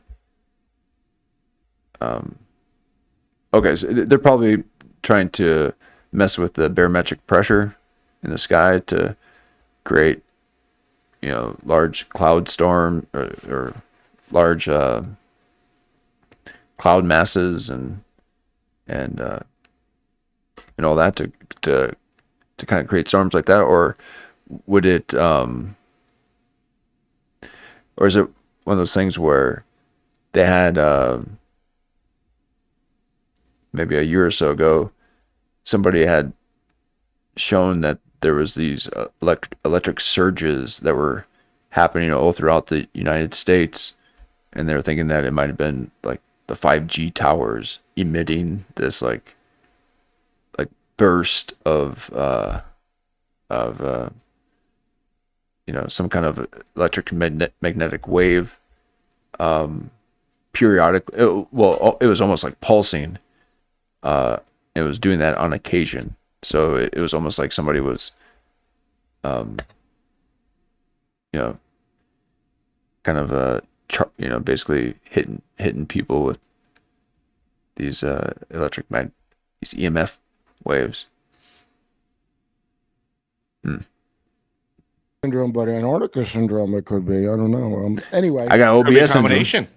Well, I think they've been using these things for quite some time. We had before I was on Jimmy Dore, he had Bill Binney, Binny, the guy from the NSA, who had Thin Thread instead of the thing that just collects all the metadata, which is illegal and treason, and everyone involved in that should have been thrown out of office and put in a wood chipper. But this is a nation of cows. Bill Binney, the NSA tried to screw him. I wish I remember the story of how he made sure they couldn't screw him, but they couldn't. Well, before I knew about this and before I saw you, Jimmy tells me he gets a call from Bill Binney and his girlfriend, who's like this Eastern European woman. I mean, it sounded wacky. And he wasn't doing well health-wise. Like, I think his feet fell, something horrendous. And all these things were happening to them. She said they were using a direct energy weapon on them. The NSA was using an energy weapon on them. Now, at the time, so NSA, like, what am I going to go on my show and say this? I don't know what this is, right? And I sounded weird to me, too. And I didn't know what to make of it. And then a short time later, we could do a story that the CIA is paying out, what do you call it? Not restitution. You know, when they have to pay you because you got injured on the job. They're paying that out for Havana syndrome, the thing that they just like a month before debunked as not existing, right? And was just cicada noises or whatever the hell. Oh, okay. But they're giving out 6-figure settlements to all the people who are affected by it. So, wow. And where was that at? Wow. Man, they're just experimenting on us. Okay. They're just experimenting on us. Whether it's the pharmaceutical industry, the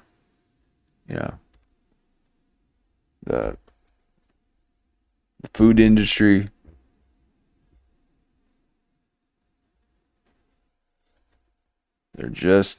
They don't care. They're just experimenting. Wild stuff. Wild stuff. As soon as I heard that, I go, why would they won't even pay settlements on shit that they did do. Oh, here we got John said exactly, create high pressure systems to steer storms and steer jet streams to control or manipulate the weather. Yep. Oh yeah. Yeah, and that's why you're seeing all that just insane, like just weird, odd, huge,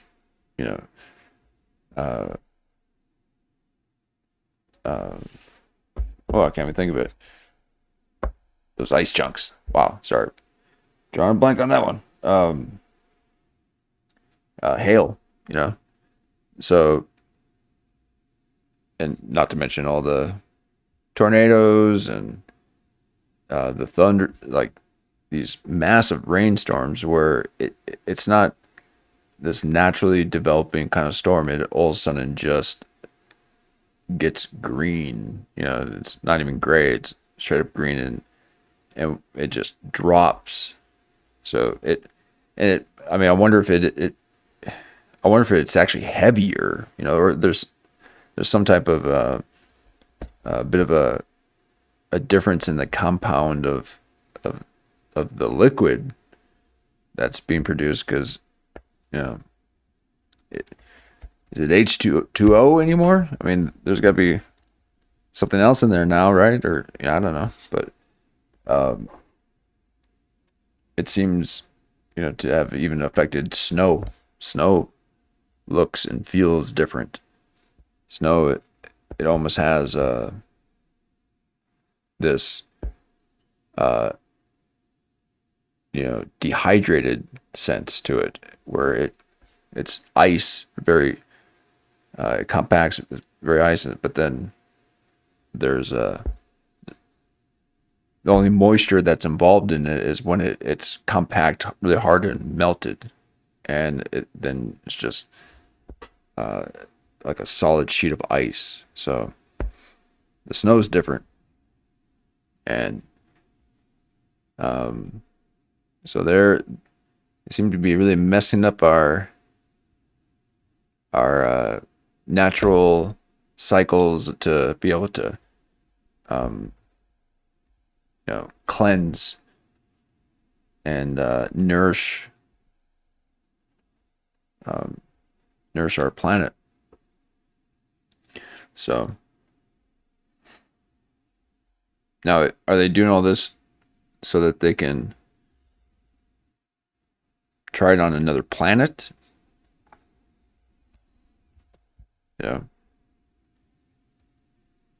Or one of those things where if you control the weather, you control the people. People are all 2 or 3 years ago, there was probably maybe five or 8 floods that happened. There was one that apparently, and I can't believe that this number's correct. It must not be, but from what I heard, like 1,300 people dying from a flood, and might have been Syria a couple of years ago. And all of a sudden, even New York flooded. What was with New York and that pink sky? And it just happened to coincide with Barbie. The whole Barbie and Christopher Nolan's, bomb movie, Oppenheimer. They're doing a dual campaign, and then all of a sudden, New York skies turn bright pink.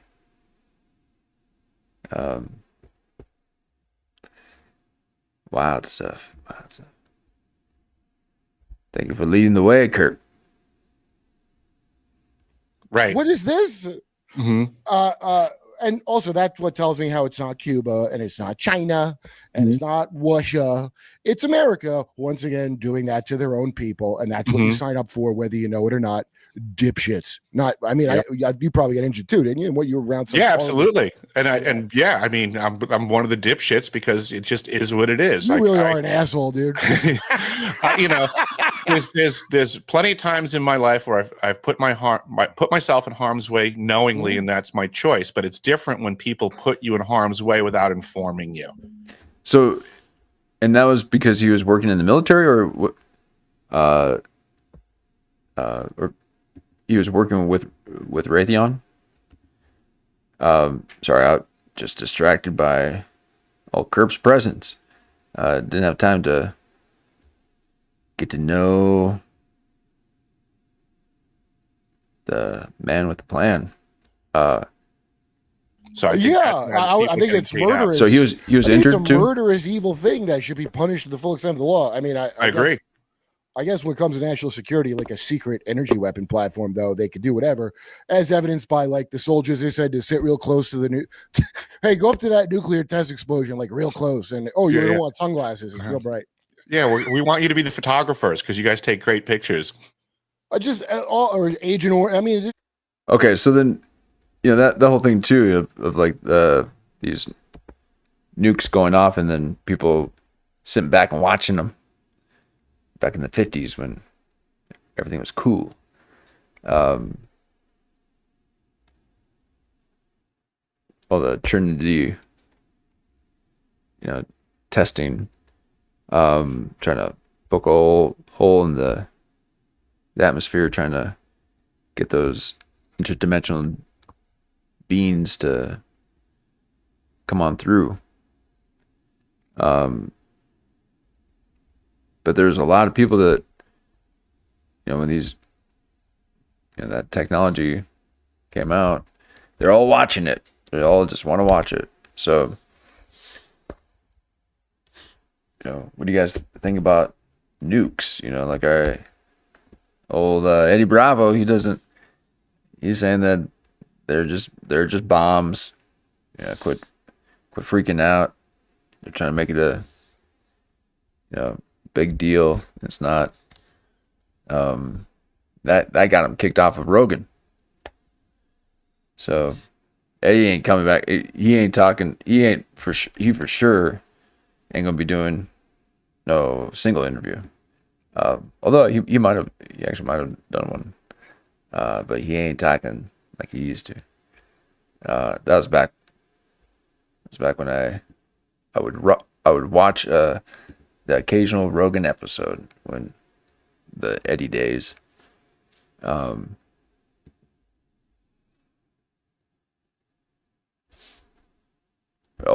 Kirby.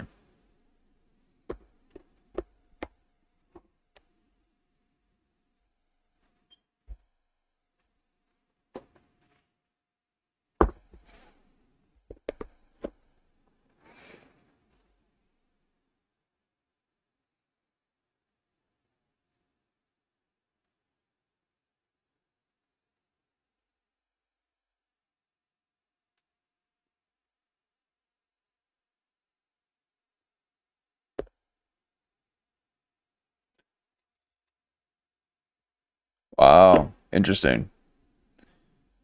And computer models built by Bill Gates, huh? Who's been then they got to use the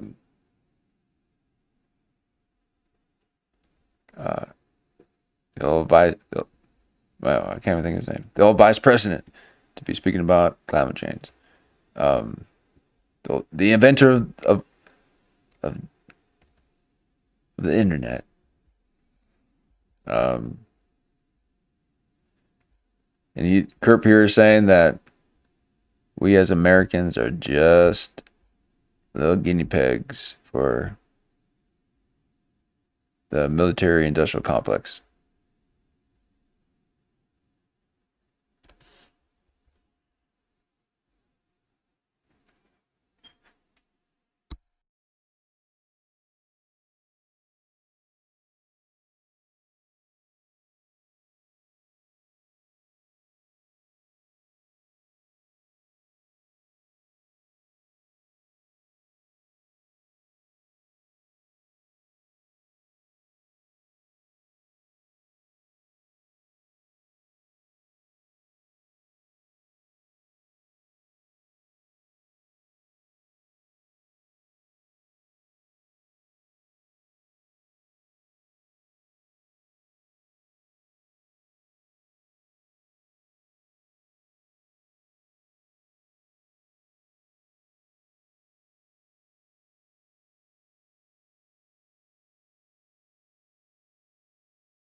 Electric cages.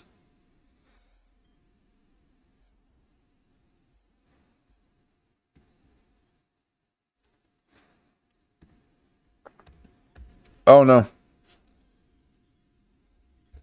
Is the screen frozen again? Oh boy.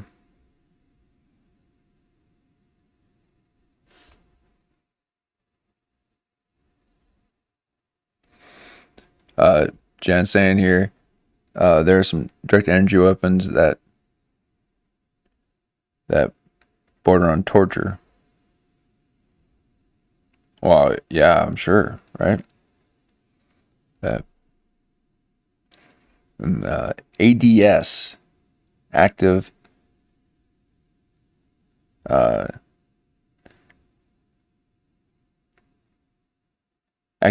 denial and voice of God.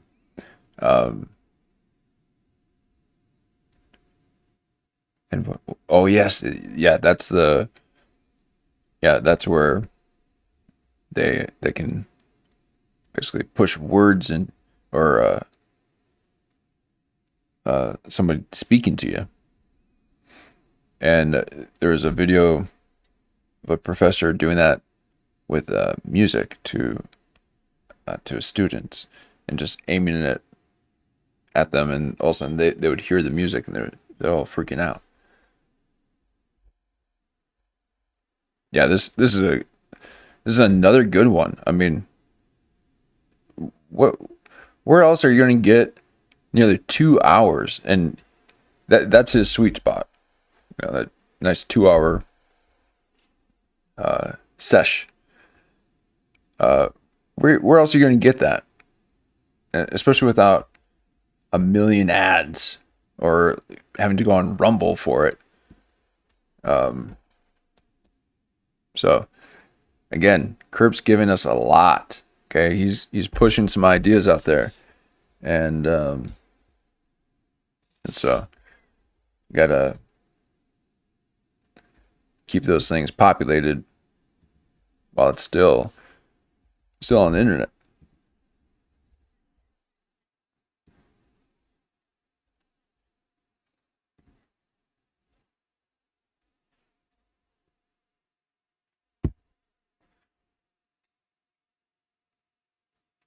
Mm-hmm.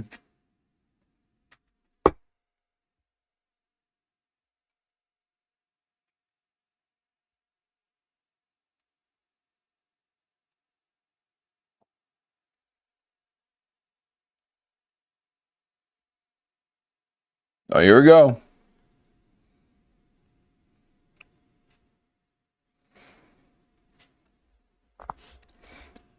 I would never admit to being in gate. I'll never admit to be putting those headphones on as a child, listening to that narrator talking about imagining things.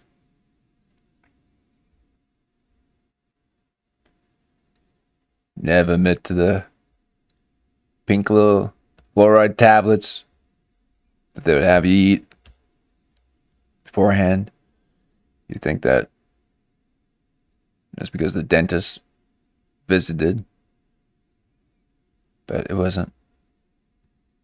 Never admit that you ever were in gate. Okay. That's a conspiracy hack.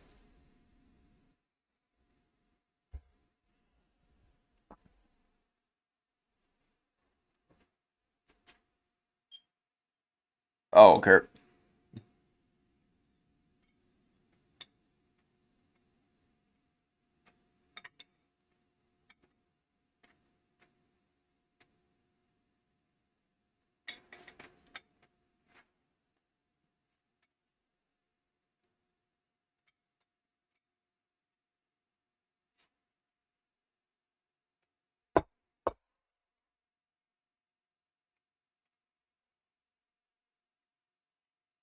Whoa.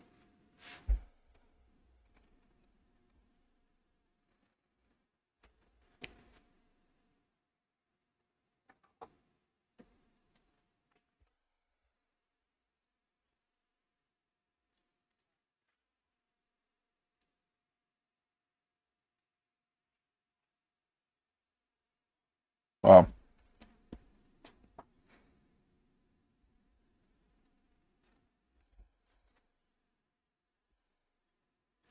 Well, yeah, how old were you?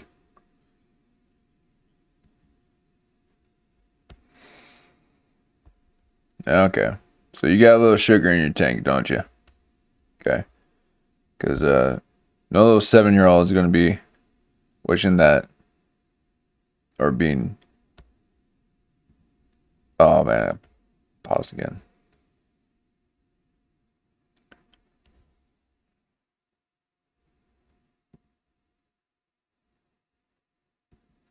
Sorry, guys. Need to unfreeze the window.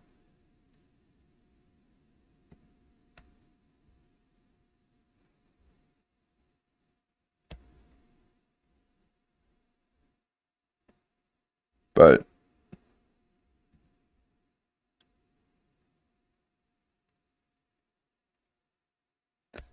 you're lucky my screen froze. I forgot what I was saying. What were you saying? It's a setup, it's disarming, right? What? Oh, hi, cute girl, and then they tell you. Okay, how old are you when you're doing this? Exactly.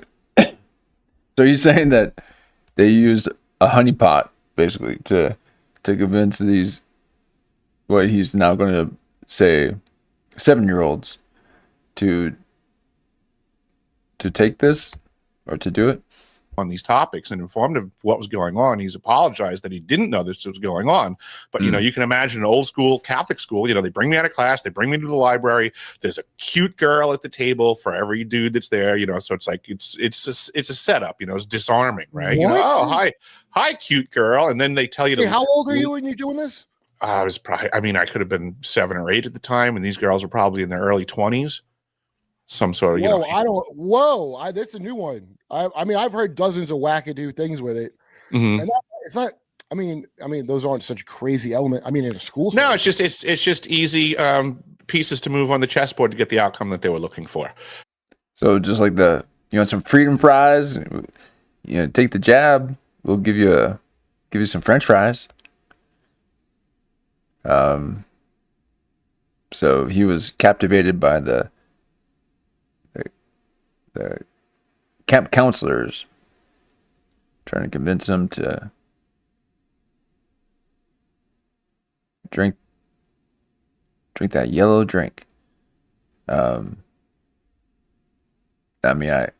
like mine in tablet form. Crush it up and snort it.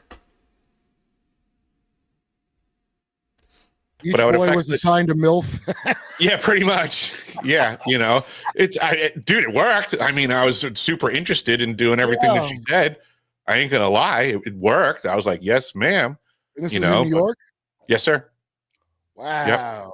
Yep. Yeah, and then she would, tell you to lean back, and she would start applying the eye drop. She'd put a tissue by the corner of your eye to catch the excess. She would tell me to stay still because it'll stain my uniform, which I knew as a kid, don't get a stain on your uniform. You'll get your ass beat, So yeah, I just did what I was told. And then in that process, they would utilize what I believe I learned to be called a tachistoscope, which is some sort of device that was like this big boxy thing on the table, and it had like a little spot, like a viewfinder thing, and you'd look into it, and there would be stuff playing on the screen. There's headphones, they put these big bulky headphones on us. It's more familiar. Okay, go ahead. And then we would watch the videos, and then there'd be like a break in the video stream, and then there'd be the video would go away, and then the screen would pop up, and there'd be 4 answers. There was like an X in the middle of the screen. It didn't go all the way out to make it into actually 4 separated rectangles. It was just distincting the 4 sections, and it would ask you a question, and you would look at one of the answers, and then it would register, and then the video would play again, and it keep doing this. Yeah. Okay. Again, this is for me. Gate's getting a little hacky. Okay, so everyone's got their Gate story, and he just kind of set the hook right there, and he got Kurt to be like, "Yeah, I remember." He's like, "I just made that up, Kurt," and you said you no, but all this, this was my Gate story. This is my Gate story. It's just, dude. You weren't in Gates, okay? That was special ed, and it wasn't even the cool kind, okay? It wasn't for the creatives. It was for the mentally handicapped, okay? They couldn't figure you out.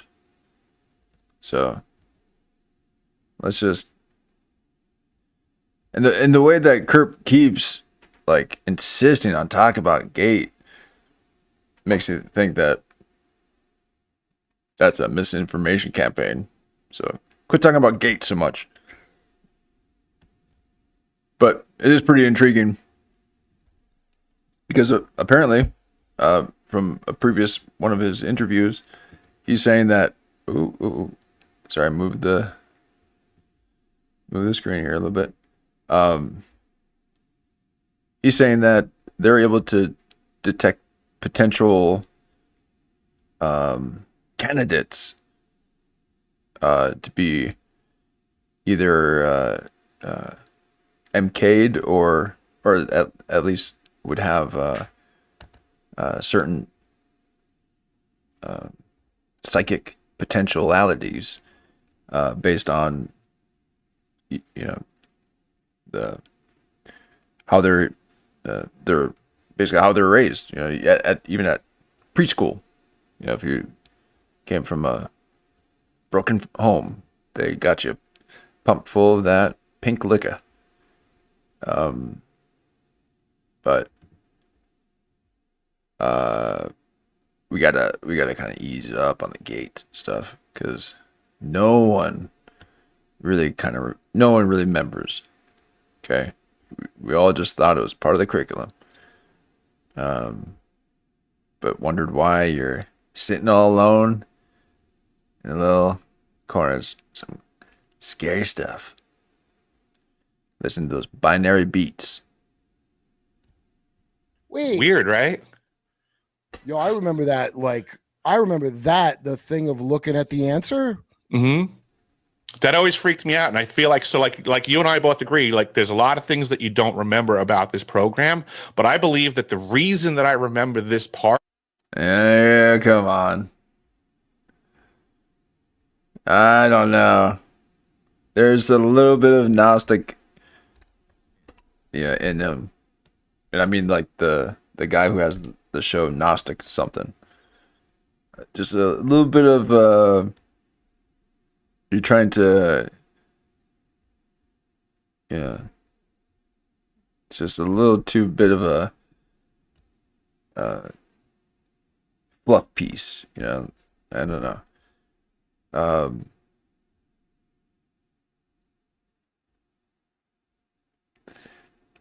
I don't think Curb's buying it.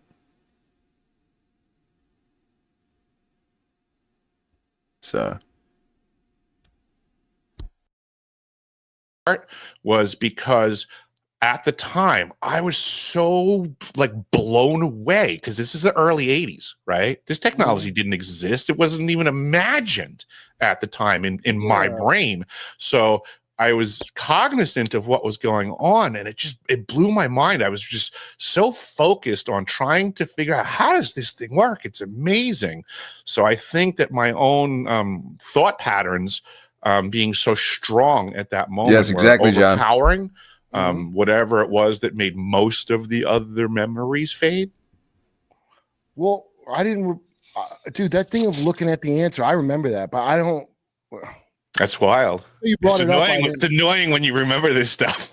Well, because you know when you go So to the eye annoying. doctor and you get that. Isn't it so annoying when you remember all this fictional stuff that I just fed to you, Carp?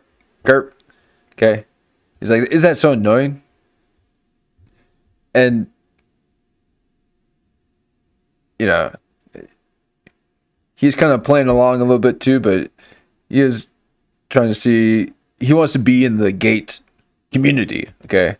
He's been telling everyone that he's a Gatian. He's not, okay? You are, it's the special ed, okay? You got so he tells everyone, he loves telling about his gate stories. So, but hey, you climbed through that mental retardation muck, and here you are, okay? And you just keep telling people that it was gate, okay? We all know there's something a little off about you, okay? But this guy, he's just, that's the duper's delight right there. Okay, that's the duper's delight.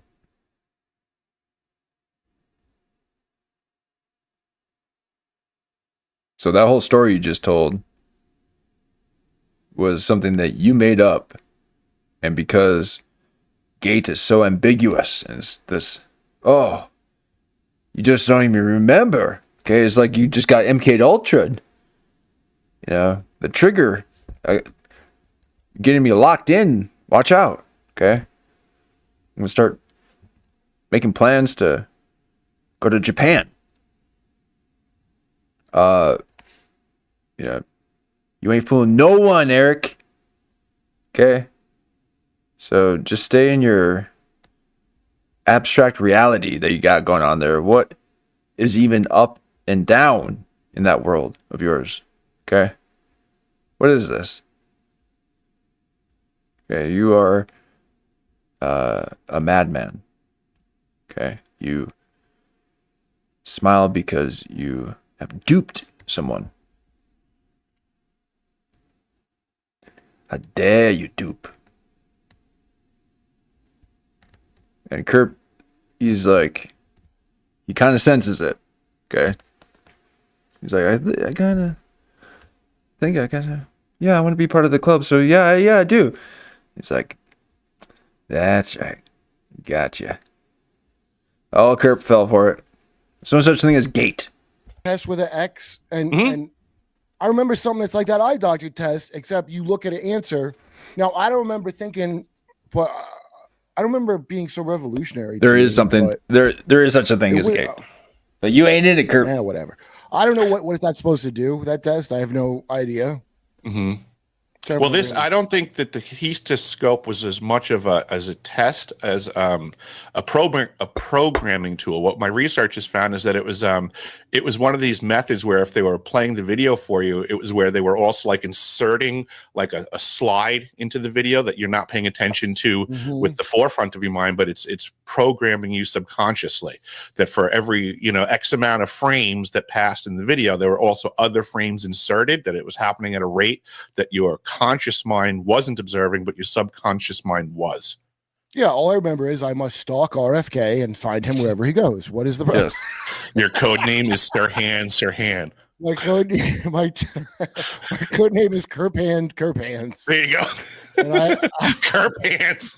There's only two things I can remember, Eric. I remember any the question, and there's someone I have to kill.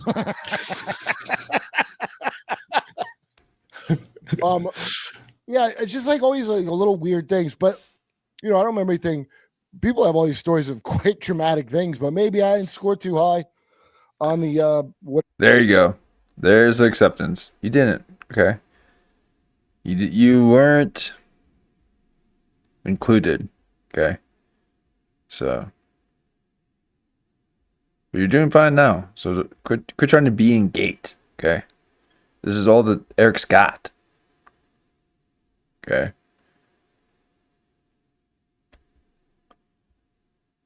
Trying to hone in on everyone's supernatural experience. Come up with your own, Kurt. You just all knowledge, okay? You never experienced the human phenomenon. Alright? The only way you know about this stuff is reading about it. You weren't even part of the GATE program.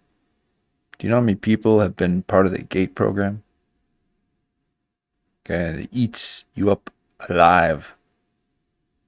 Because you know that's the barrier of entry to be considered unique. Okay, you're just a cookie cutter German, whatever it is. But Kerp wants to be in that gate club. He wants to. But you're smart now, so just relax. Whatever they're looking for. Apparently, they're looking for like spooky psychic powers more than anything, from what I gather. Or like you're really good at math, which I'm not. They were studying consciousness and just basically trying to ascertain what its value was, how they can work with it. It's my understanding from the testimony of David Morehouse, who was one of the people that was in the original remote viewing program with, I believe, the Army. He stated in the episode on Danny Jones that he was present when, I believe he said the director of DNI or DIA, I forget which one he said it was, but he was present when they found out that the Chinese were doing these remote viewing programs on the children, and his immediate response was, well, we got to invest in that too.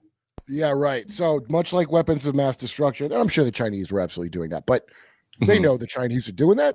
At a certain level, they're all on the same team at the highest level. It's only at the lower levels where China is your enemy, but if China's our enemy, why do they make all of our viruses and shoes and phones for us? I mean, I'm being a little silly because it turns out we made that virus in Raleigh, and we just conferred with them because they have their own population they have to get pared down. They got too many old people. You know, they don't accept immigrants, Eric, to replace the workforce. Remember how they're going to have it? I'm going to be Peter Zeihan. I hate that motherfucker so much and his dumb fucking prediction. Hello from Colorado. China's about to collapse. And he's less correct than a climate scientist. This piece of shit. He's like a Stratfor motherfucker. He's like a soothsayer to power kind of, like, oh, what's your forecast for world events, Peter Zeihan? And he'll be like, well, Russia has a lot of potash. He'll just talk about like their resources. And he's talking about a thing where like hundreds of thousands, if not millions of people will be killed. Doesn't even come up. Doesn't even figure in because that ain't what he's paid for. So this fuck was talking about how China has a population boom because they didn't make enough babies and bobbity bloop. And all this population shit, again, really shouldn't be a problem, but oligarchs see it as a problem. Right. He's always predicting of how is all my beautiful power and wealth going to be taken away from me by this rabble one day. Okay. And Occupy Wall Street. Yeah, all really good stuff. I'm gonna skip ahead a little bit to see if there's if he gets on a big old topic. But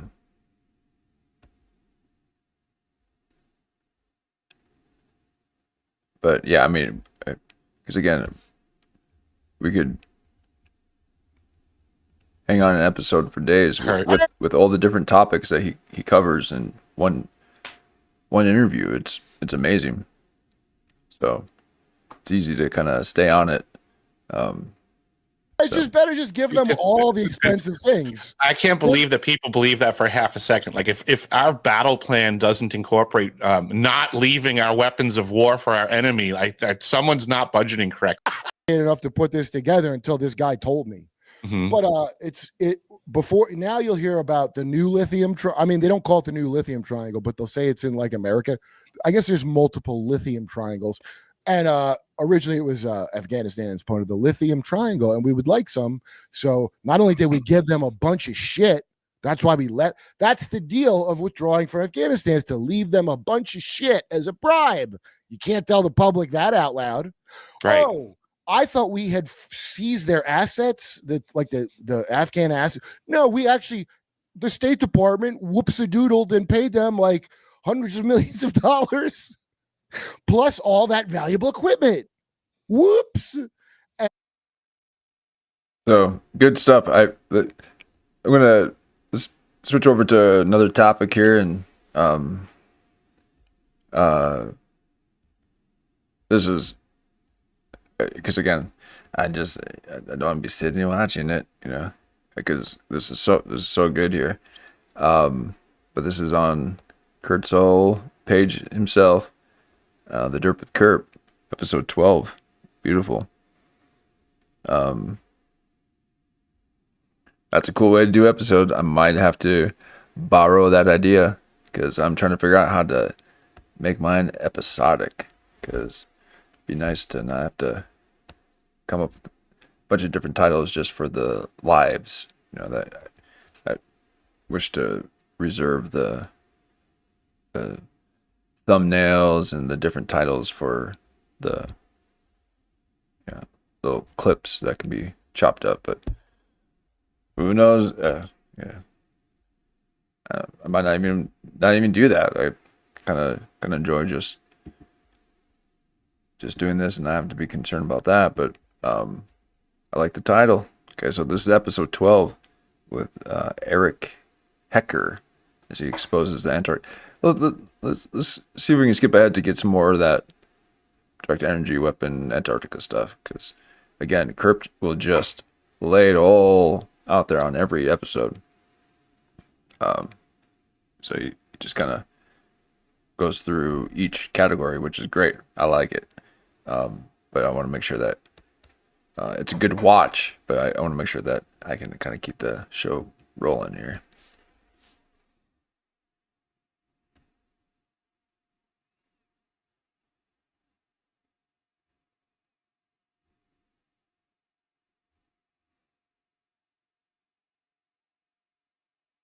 Oh.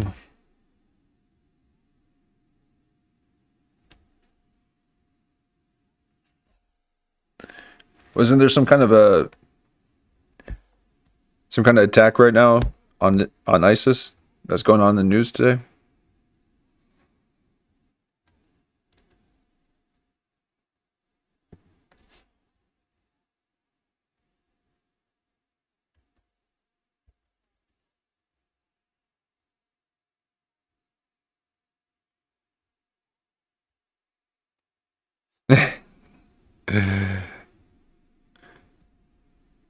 And Eric here, he lets Kurt kind of get to that anger point, okay? Because his girlfriend won't let him talk to her like that anymore. So he's got to talk to people like that on the old television, okay? So he's been learning how to speak to women, and his girlfriend is. And I forgot her name. Okay. But great combo I mean, she laughs a lot of stuff off, and it's a little bit of a nervous laugh, you know, but she definitely finds Kurt funny, and that's special. Okay. And you can tell it's been good for him because he doesn't get into this mode too much anymore. He does a bit, but not as much as it was like last year, where he's just calling people names. Okay. You know, call people names, you idiot. Okay. You be nice to people. Make fun of them, but no, call the names you like. But it does seem that a lot of it was directed to women, and there's a whole lot of us that are like that. No, we find all people we welcome all people, but stay away, women. Okay, this is our playground. No, it's just because you all complain about everything. But you know, I can see here that my whole screen got frozen again, and I know the reason why. And it's because these old files are getting pretty big. So I gotta make sure it's going directly to my external hard drive and not onto my disk space. And that's what happens when it's kind of getting a little close to that old edge where you got to start deleting things. It will start freezing my screen. So sorry about that. I am keeping an eye on that, and I have a way to make sure that shouldn't happen too often. But these streams are getting a little bit longer, or well, not longer. They're actually not getting longer, but the file size are getting bigger. So I must have hit something in there that just doubled my stream size. So they are a lot more gigs than they used to be. So I hope you guys are enjoying that high definition. I think too I went full 60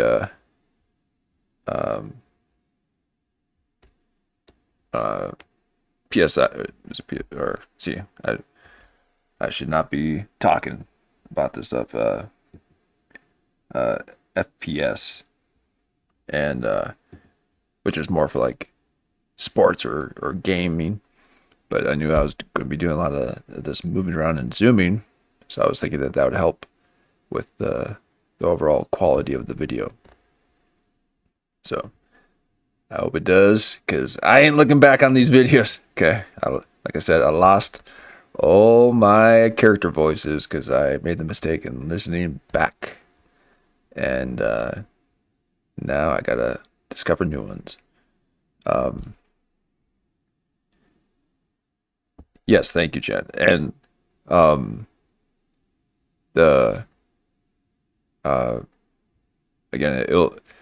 if you don't see the screen moving for like a few seconds, because I'll kind of make a few adjustments and just kind of let it sit. But if you see that my cursor is not moving around, that means the screen's frozen. So I will make those adjustments, but that just means that I got to clean out my disk space. But here we are. So let's skip ahead a little bit, and then I wouldn't mind been wanting to see that Sam Hyde and Jesse Lee Curtis? No, Jesse Lee something. Jackson? Let's see if we can get a little bit more the Antarctica stuff.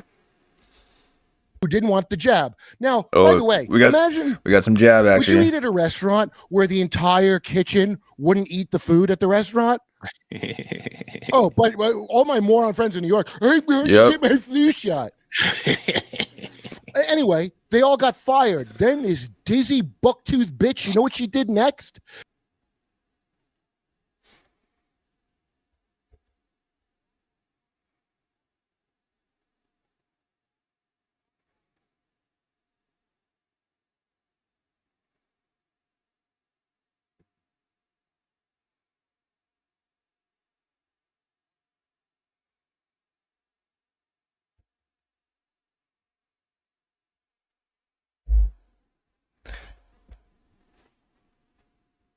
Thank you, Jen. Yes. Oh, it already froze. Look at that. It froze already. But yes, thank you for letting the AI algorithm know that this is transformative. They need to see that. And thank you. Yep. Saw that it's frozen. Wow.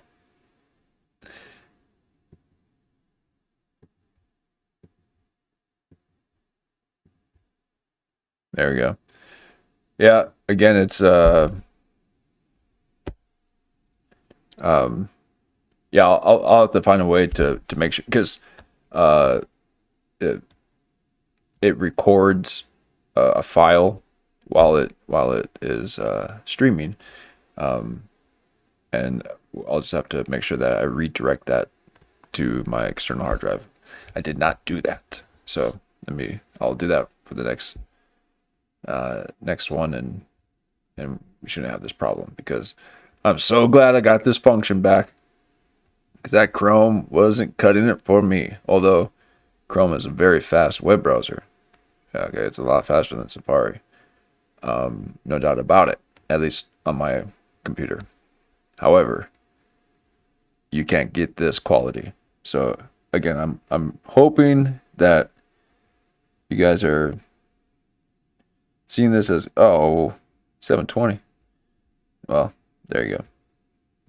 So you only get 720 here, but I'm trying to give you that full 1080p. Okay. The earlier ones were that 30 FPS.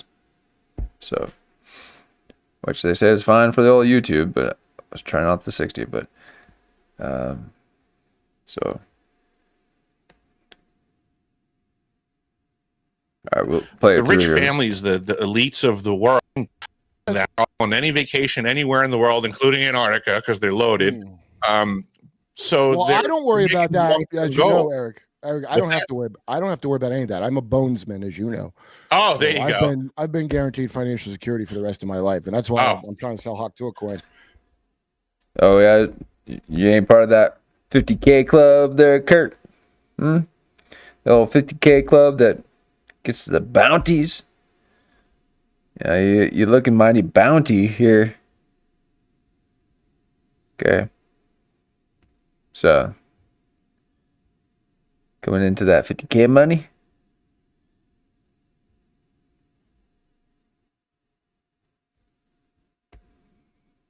You're almost part of that 50K club.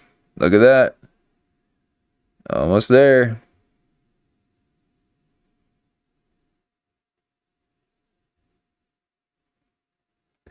See, I just don't like younger versions of people. Yeah, that's I like them old and tethered. No, please be as young as you can be. Don't age. No, we like to age here, but we don't want Kurt to be aging anymore. Okay.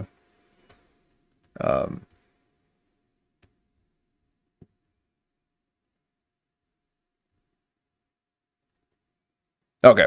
Well, here we are. So that was another beautiful Kurt Metzger interview. This is a good one. We'll revisit it. I'll keep it in the tabs because I like these long form ones that he's doing, and probably have to reference to them throughout.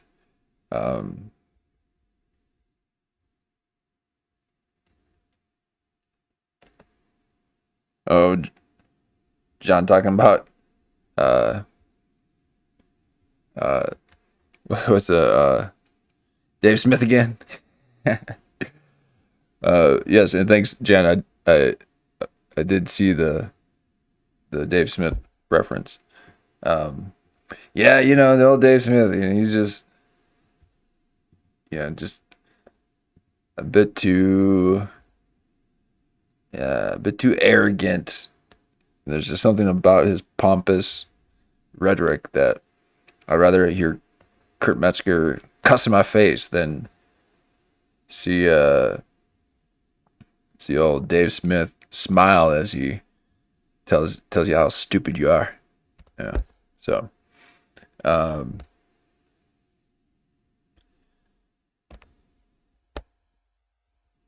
here, let's see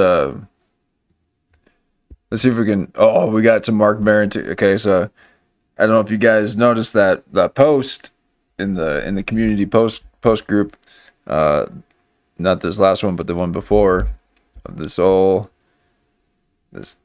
big old belly sticking out of his shirt. That was Mark Maron. I don't know if anybody guessed that, but that was Mark Maron.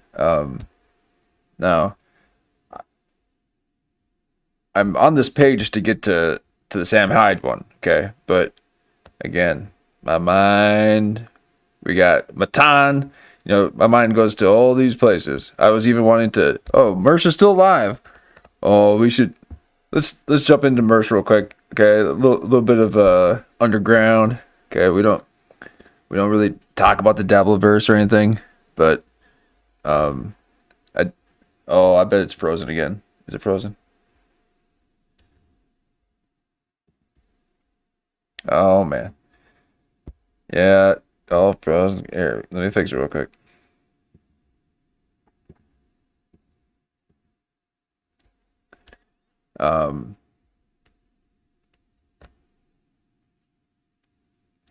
Yeah, I wonder.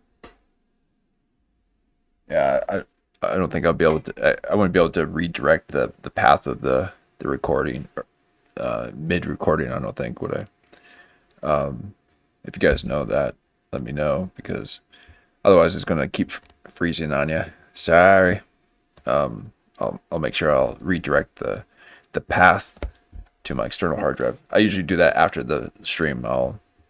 After the stream is over, I'll send the file over to my external hard drive. I should have just done it all in one fell swoop.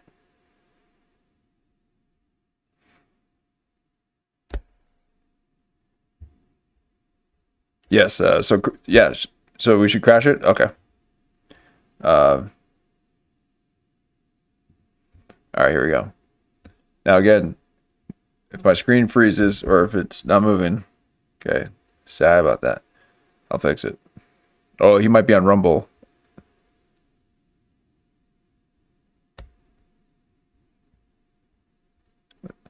Wait, he's not live anymore?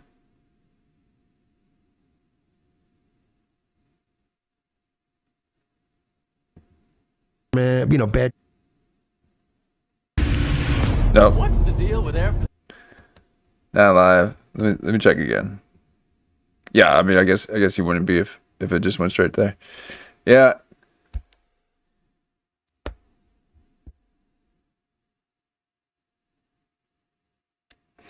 I don't know. There's something a little bit more fun about crashing it than just watching it. So we'll get back to the Sam Hyde thing. We almost were able to get into all Mersh's stream.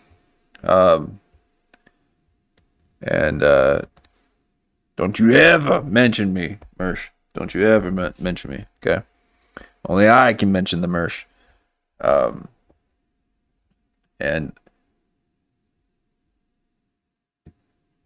while we got you here,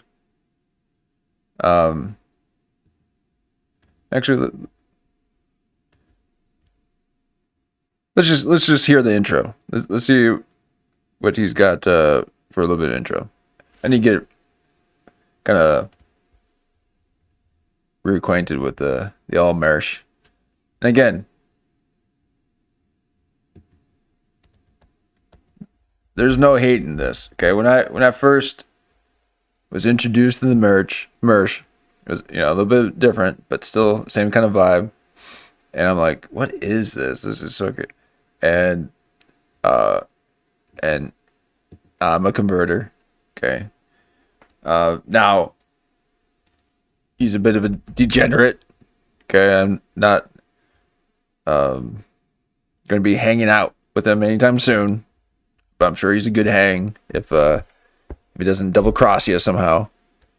Because he loves getting in the beef. He's a beef farmer. He loves it, and so do I. But I've always there's something very captivating about old Mersh here, and it's got to be the voice. He's got a really good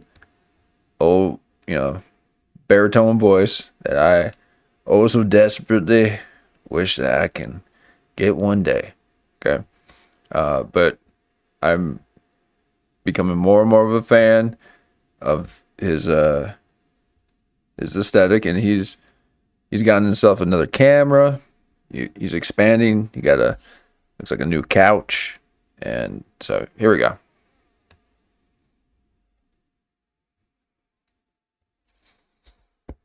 And again, all Mersh here.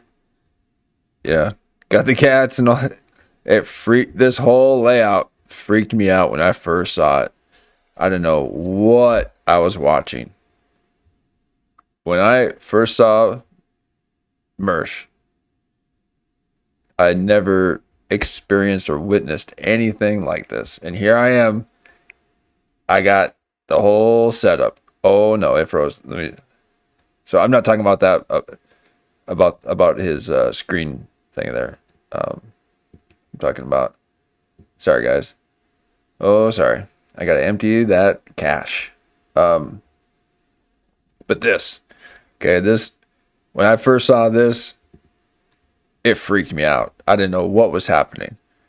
And this is before he even had the whole, well, no, he still had this, but now it turned to SuperTip. Okay, so supertip.gg is a thing that I discovered about Mersh, and those are back in my video editing days. So as you can see, I would edit little videos, and then I was running out of ideas. I was just doing Mersh remembering Redbar. No, he's already keep up, and I was actually, you run out of hard drive space with old CapCut. They love taking your hard drive space, but so his whole backdrop just freaked me out when I first saw it, and it's still like whatever, but this is growing on me. I can appreciate this, and then his secondary screen that he uses for his close up and his informative times where he's got to speak his mind, which I was doing that in the early years, the earlier episodes, but after I realized that I do not have an HD camera and it's just a bunch of pixels that you're looking at, I figured that I'll just stay small until I get a little HD, because I don't like to be digital. Okay. But even if I get an HD camera, I don't know if I want to be. I kind of like the format of this. There's plenty of other YouTube videos out there that do the whole screen. They talk about how to set your settings and all this. Okay, so here we are. So yeah, love the cats. He's a cat wrangler. He rescues cats. Makes a little money on the side, I'm sure. And there's a couple they just picked up in the alley. Who knows? But there's a little caring soft spot there for felines. So good to be here with you guys. And again, and I won't stop like this. I apologize. But he's been doing this for at least 12 years, if not 15 years. So I told you I'd get one in this weekend. And look at me. Look at this guy. I underpromised and I over-delivered. Look at that. I even did a little emergency pop-up set the yesterday. Music. Over to the program. Hit the like button if you don't mind, and if you hate me, hit the dislike button. It's all engagement, baby. Share the link out on your social media. That all helps me out as well. Yes. Now, he's got the whole place moving, and I apologize without rattles your cage, coming off of our chill sessions. But he has his little warm up and all that. So I can appreciate that,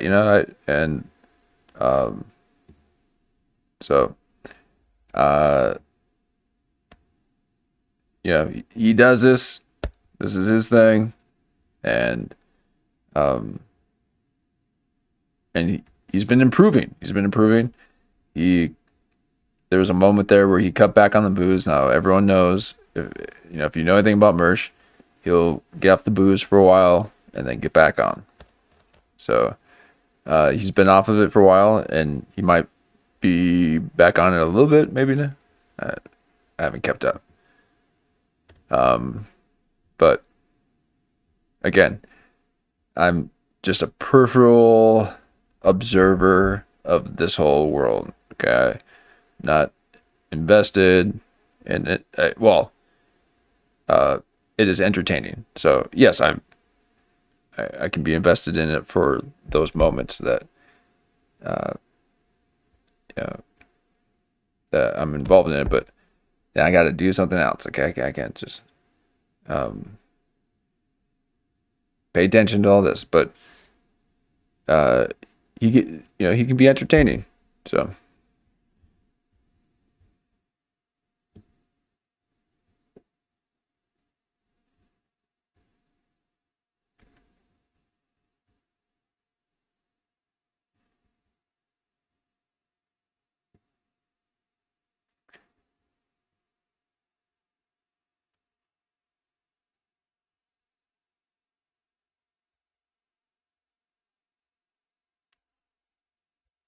Oh, it's paused. Oh, sorry. So sorry, guys.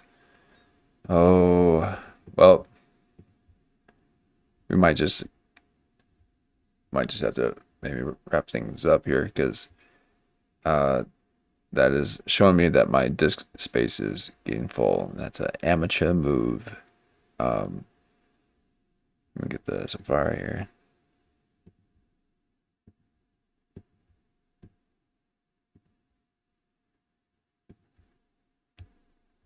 Bummer.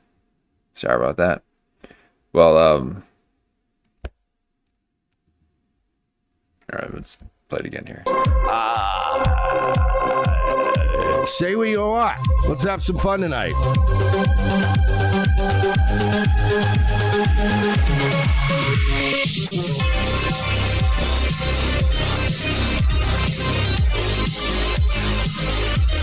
If you're watching the replay, of course, we also love Cash App. Nightwave Radio on Cash App if you want to send a couple ducats my way there. If I catch it on the off time, we'll read it next show. But yeah, primarily supertip.gg/merch. Special shout out to Trollier Than Thou, who came through in a big way yesterday. It has been a rough week. It's been a very slow week as far as the tips and donations go. But we plug away. We plug along. And look at that. I do a quick pop-up show on Saturday. I was on my way out of town. Okay, now here's his backdrop, the other one. So, and we've seen it before, but again, just giving him his dues. He's changing things up a bit. He's on that supertip.gg, and that's the old chat tip system. So it's a little, it's not that clunky. It's a pretty cool service. So I've went into detail about that in some of my video edits, but I had came across his voice being used on old Melton's platform, and I only know Melton through Red Bar, because I'm not some. That's how I know all these people, and it's a lot of fun to watch these shows and the drama. Well, while Mercier, his voice is being used for Melton's super tip supertip.gg. And it would be Mersh's AI voice. And it was the best voice on the program. It it was great. It was so good. And Mersh caught wind of it and didn't like the idea that people were making money off of his voice. So he threatened to sue and spilled the beans on all these accusations and all this stuff.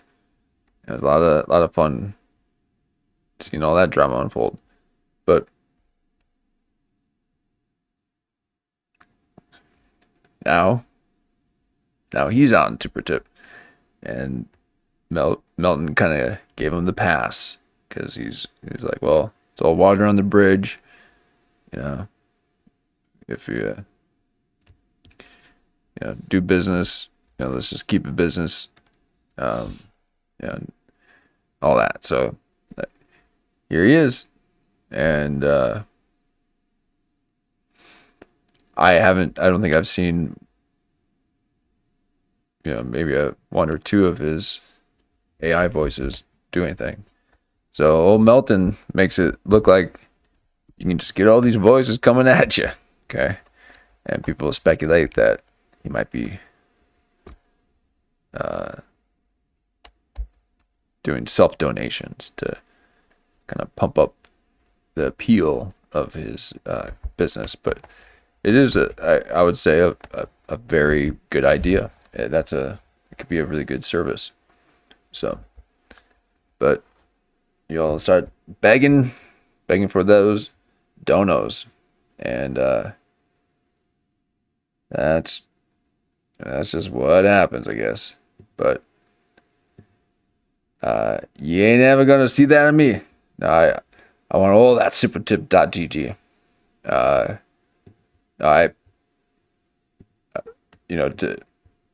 To watch Melton to kind of just rattle all those texts off. First of all, I can barely see the info that Jan's giving here, let alone reading everyone's text. Okay, so I've said from the beginning, you'll know when I'm reading. Okay, I don't got that cold reading ability. All right.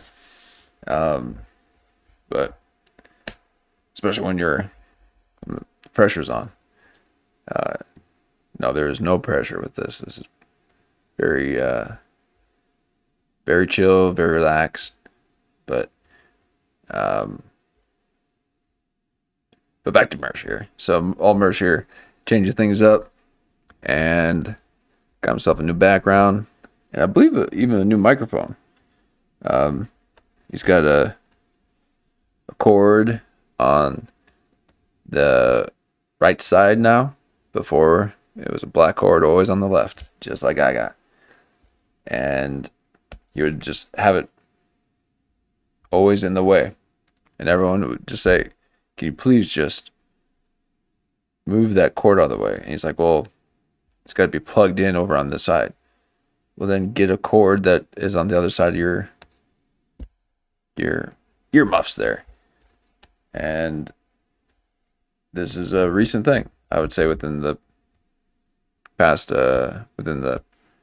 maybe month or two, that he has changed it. Maybe 3. So he finally got the cord on the other side. And yeah, it does look like a new mic stand. So, doing white cord. So that right there means that those headphones are not even plugged in. That he's actually listening to his audio through his iPod headphone, because he doesn't even have an iPhone. So this is the original headphones that came with the original iPod back in 2002, and he has it underneath his broken pair of headphones. So those headphones don't even work, and it's a big gap there. Yeah, I barely got. You don't want a big old gap between there. But so he's using, now this is a technique that I developed in high school. Before there was these tiny pods like this you can put in your ear. I would snap in half my Discman headphones and run the cord up my sleeve through my hand, and then I would just go on the desk like this and just listen to my music. Okay. So, and then you could like do up through here, but they'll still be able to see though. So you had to have it in your hand, and then just slide it in your sleeve, and then your board just kind of listen to it. So listen to the whole Dookie album 100 times. But here you are. I was out of town last night. My shit got delayed. I was supposed to leave much earlier yesterday than I ended up leaving.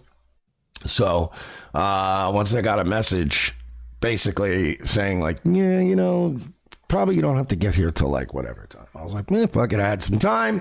We did a quick 1 hour pop-up show. Trolley and the Now came through and absolutely showed some love and helped us bring up that weekly average a little bit. So all right, so he's talking money. He's talking, he needs to make that weekly stipend.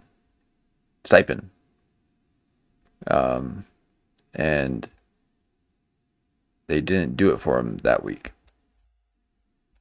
So we all know that that's a lot of that steel toe thing. Old Aaron M. Holt e-begging. So they all fall into it. Yeah. Got to get those donos. But all right. Well, we're going to try to jump into live real quick, but nice to get a little caught up on merch. Looks like got new digs there. Oh man, it's all frozen. Well, I was gonna go on to the next Sam Hyde thing, but I think I might have to wrap it up with the screen freezing like this. And there we go. Again, just because I need to redirect the stream recordings to an external hard drive, not onto my computer, and then place it on the external hard drive after, like I have been doing. So that is why it freezes, and I apologize. Let me let's just check it real quick. Give it a like. This is Sam Hyde's new 4, 5, 6, 7, 8, 9, 10. They gave me these socks on the airplane. Yeah, you got the United Air socks right there. Isn't that amazing? Is it amazing? It's amazing. It's pretty wacky. What's the little pattern on them? I think American Airlines signed. I like Okay. Very Sorry, cool. I can't see the. I took off my other socks. It's not sizing up correctly here. 1 second here. There it is. Okay. The Sam Hyde Show, Plantation Values with Jesse Lee Peterson. Okay, this came out a day ago. I usually like to give these videos a little bit of breathing room. But I'm just gonna dip in a little bit and see where this is gonna go. This should be interesting. Why is it so small? put on these. They didn't give the poor people socks. In the back, little guys sitting in the back. Did you fly first class? All Was the it comfy? way. It was like I was in my own world. Any human being that's in a fallen state. Okay, so just right off the bat here, they, for whatever reason, and maybe it's for the created class like us, but this is the video, okay? That's the aspect ratio right there. It's this, golden ratio rectangle. So I mean, this is, they're not even giving me the, whatever it is, 1960 or whatever. So what's up with that? They're getting all artsy and trying to do this. I don't know. But, is it to allow for people like us to kind of wander in a little bit without getting in the way? You can have a couple of people sitting in here watching the show, because that's as high as it goes. I mean, that's all it is right there. So you have all this extra space. Why?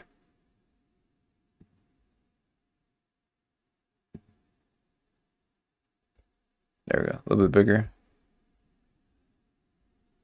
But it's cutting it off. Oh. Let me double check on my part here, because it does seem like it's not sizing up correctly here. Yeah, the show's interesting.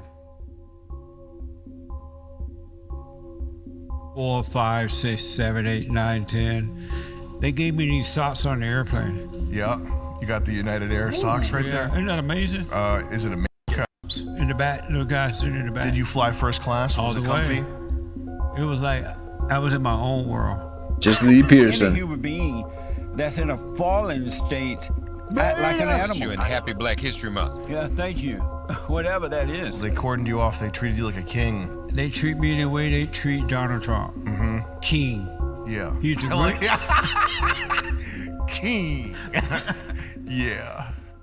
From a movie theater that only plays your regrets, compiled inside a Cold War submarine simulator. All right, maybe I should mute this, because it seems like the people's intros is what you want to mute. Yeah, Jen, if because you weren't able to get into the Discord. Yeah, you'd be able to send links and everything in that Discord. Yeah, I'll figure out why it's not sending the right link to you.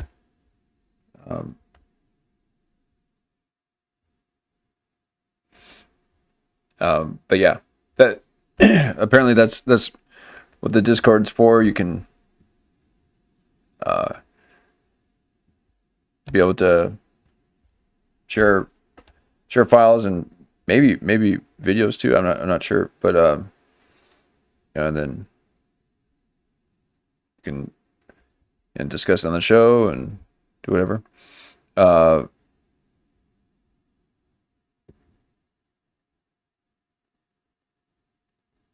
Yeah, let's wait for the intro.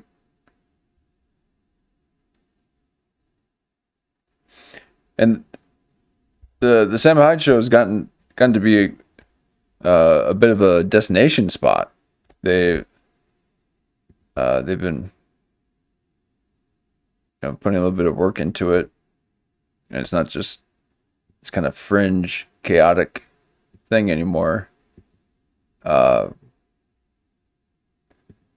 There's a little bit of texture to it now. A little bit of staying power. It's as the YouTube statistics say, it's sticky. There's a little bit of staying power, and so now they're getting all artsy with this strange format. But again, if that's for us to be able to hang out in the kind of the little lobby area here while we watch it with our live stream, well then thank you.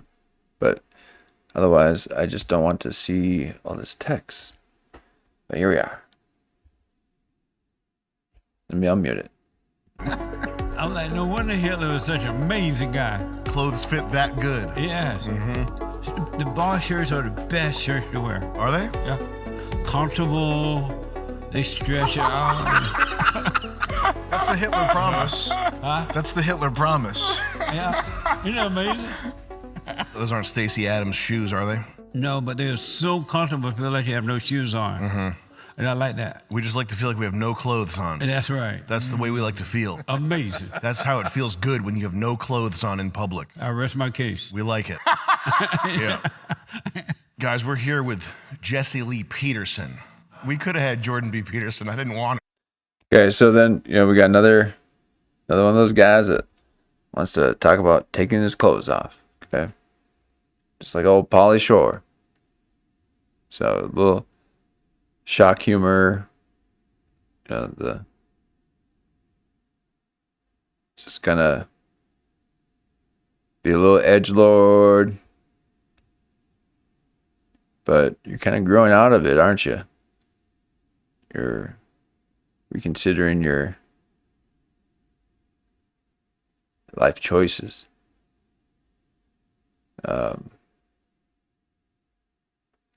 He's all yoked out to the T, though.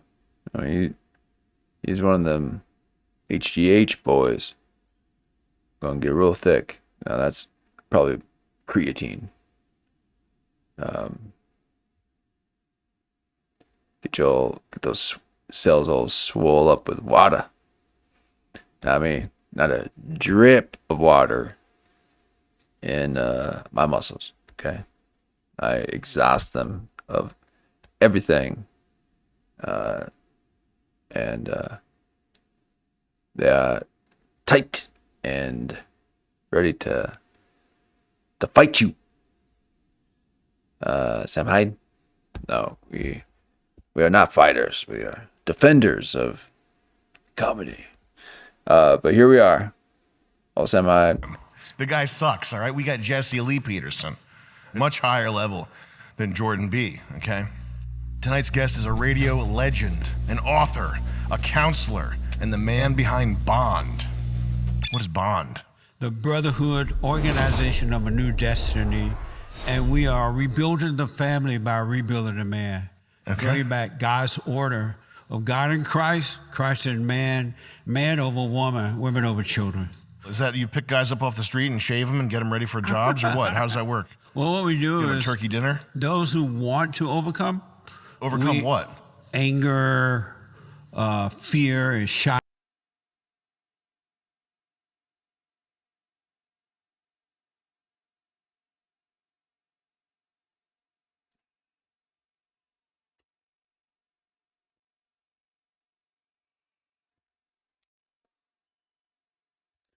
Okay. So this is what I was hoping for. Okay, because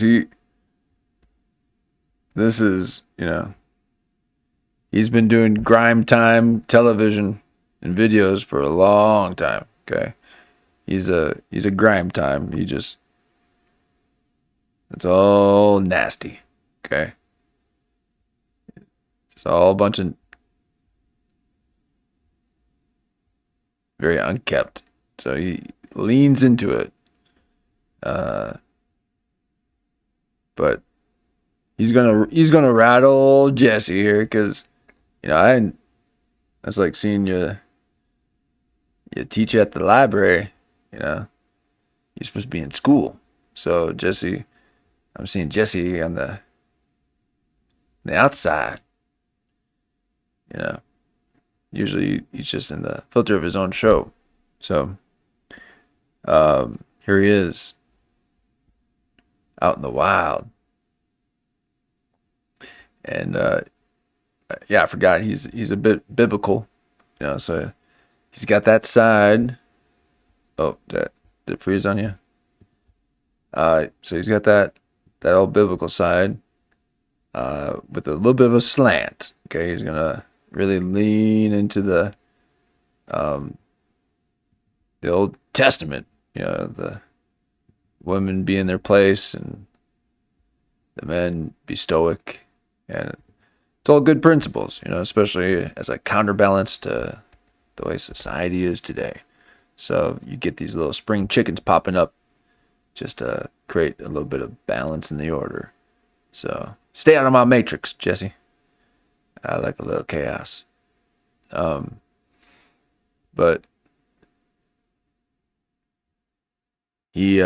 old Jesse's a laugher, so he can roll with the punches, and this is a good little dynamic here. Let's see how it plays out for a little bit and see if we can pick up on some of the unusual human phenomenon. Bring on the electrodes. Any man that has anger is a woman. Yeah.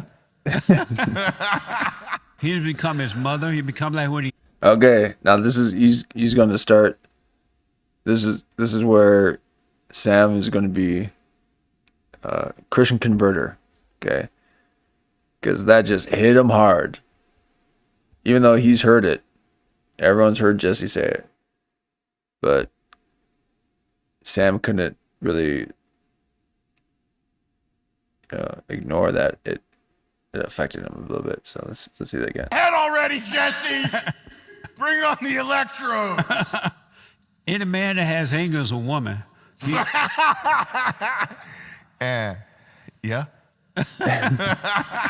He's become his mother. He become like what he hate. So he take on his mother identity, anger, feel good, emotional, like a woman. So when men and women get together, you really have two women fighting, because the man is abnormal for him to do that. Mm-hmm. He's supposed to show the woman how to overcome her anger, not be angry as she is. So we show guys how to overcome that. How do you overcome that? By forgiving your mother for recreating you in her image. All mothers create the boys and the girls in her image because she's jealous of the father. And so she turned the children away from the father and recreate them in her image. What does that look like? Okay, so, I feel like that's a lot of projection there, Jesse. Okay, not everyone's like that, just so you know. And this is coming from someone who loves those union archetypes. Okay, all that stuff. Okay, but it's really hard to accept that. Okay, don't be giving me none of that. 1 times 1 is 2. Okay.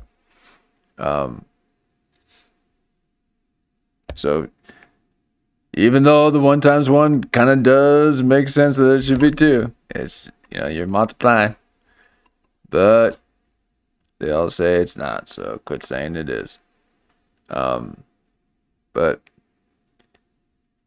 he this is something that he does to everyone. He's going to tell you that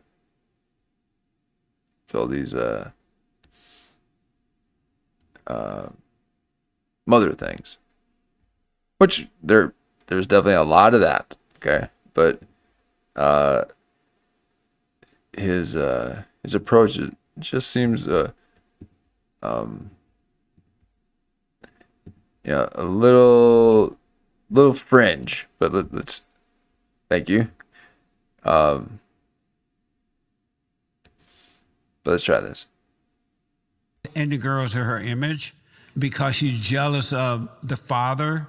And so she turned the children away from the father and recreate them in her image. What does that look like? Like, how do you do that? By playing victims. Sometimes they play victim. Your dad is so mean. Your dad don't love you. The moment you become angry at them for imposing their will on you, or too mothery.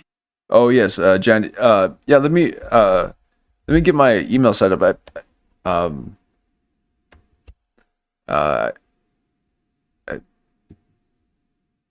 was wondering if, I think I had to wait for to be able to put links on, and now I'm able to. So, but I have to check on which one it is. So I had reserved a an email for such an occasion. And but yeah, that reminds me, I need to put that on the info. So yeah, let me make sure I get you the right one, and then I'll put that on the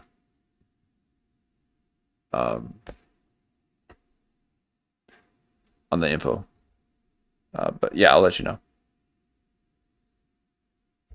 Or whatever, you become like what you hate. Thank you. And so men become like women. Even the girls become like their mothers until you face it and forgive them, and things will change. Amazing, huh? I got to tell you this. Yeah.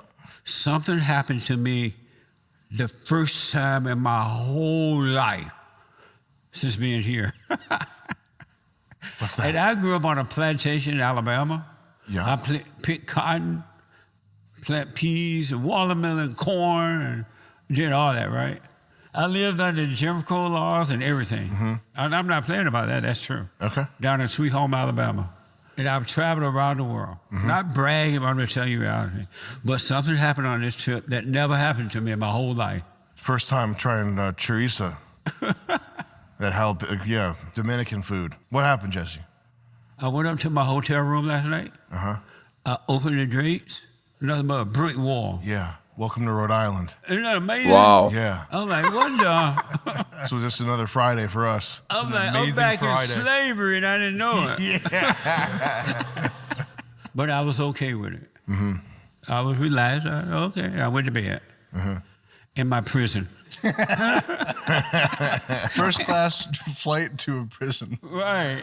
I got first class on the airplane and walked. They had to include that. They're like, hey, hold on. You knocking the hotel that we provided for you, but good on you to remind old Jesse, hey, we've flown you first class, okay? Right into prison. Well, thank you for coming. They tricked me. Most of the time. All right, let me skip through this because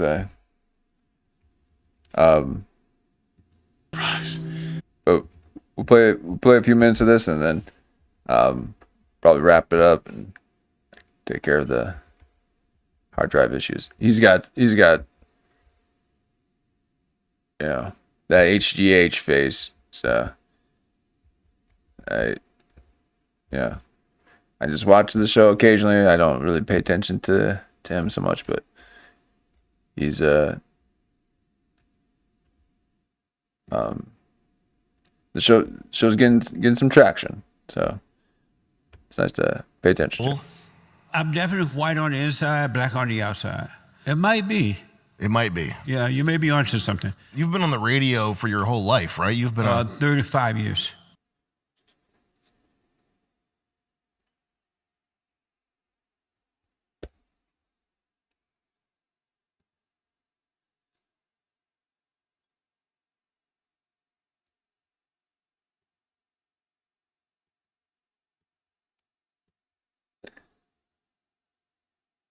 All right. Well, it looks like it's freezing again. I'm gonna have to wrap it up because it's also showing that I'm getting an error here.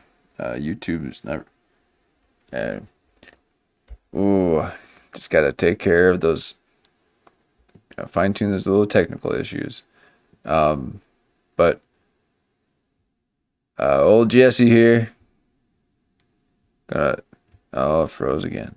Oh boy. But old Jesse here, he's gonna tell his story. Should be a worthwhile watch, and but it's just freezing up on me. So appreciate the hang, and I'll get those links out there, and you can set this up and get a little bit of a more conversation going, and do some little fun exploring, just because I like doing these little sessions, and once I get the screen fixed, then can kind of go beyond the zoom ins. But appreciate it, and for those that got a couple new subscribers, thank you so much. It balances the people that have left. No, we always in flux. Okay, so a little bit dip out, a little bit jump in, and so I again appreciate the community interaction. It registers very well for new channels to YouTube, and so I very much appreciate the time and coming on back, because that helps so much. So I'll keep doing these, and we'll see how things evolve, and kind of do a little bit of an experiment here, just kind of see what unfolds. So very much appreciate it. Until next time. And again, I kind of like that 10 spot, the 9:30, because, well, I got my reasons, but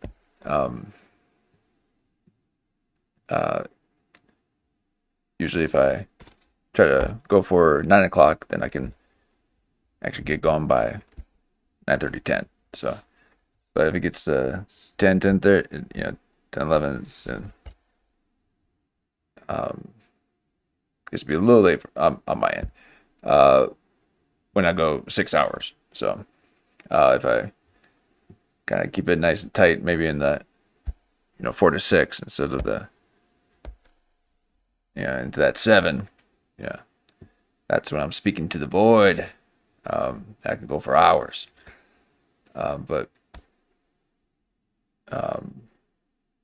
yes, so very much appreciate it. The analytics are happy with how things are going. We're a small channel, and that we like the underground feel, and this is absolutely amazing. So thank you very much, and I'll get that stuff to you, Jan, and appreciate you coming in and helping out. You're a great addition, and I hope I don't put too much pressure on you to fill in all of my hems and haws. But anyways, thank you very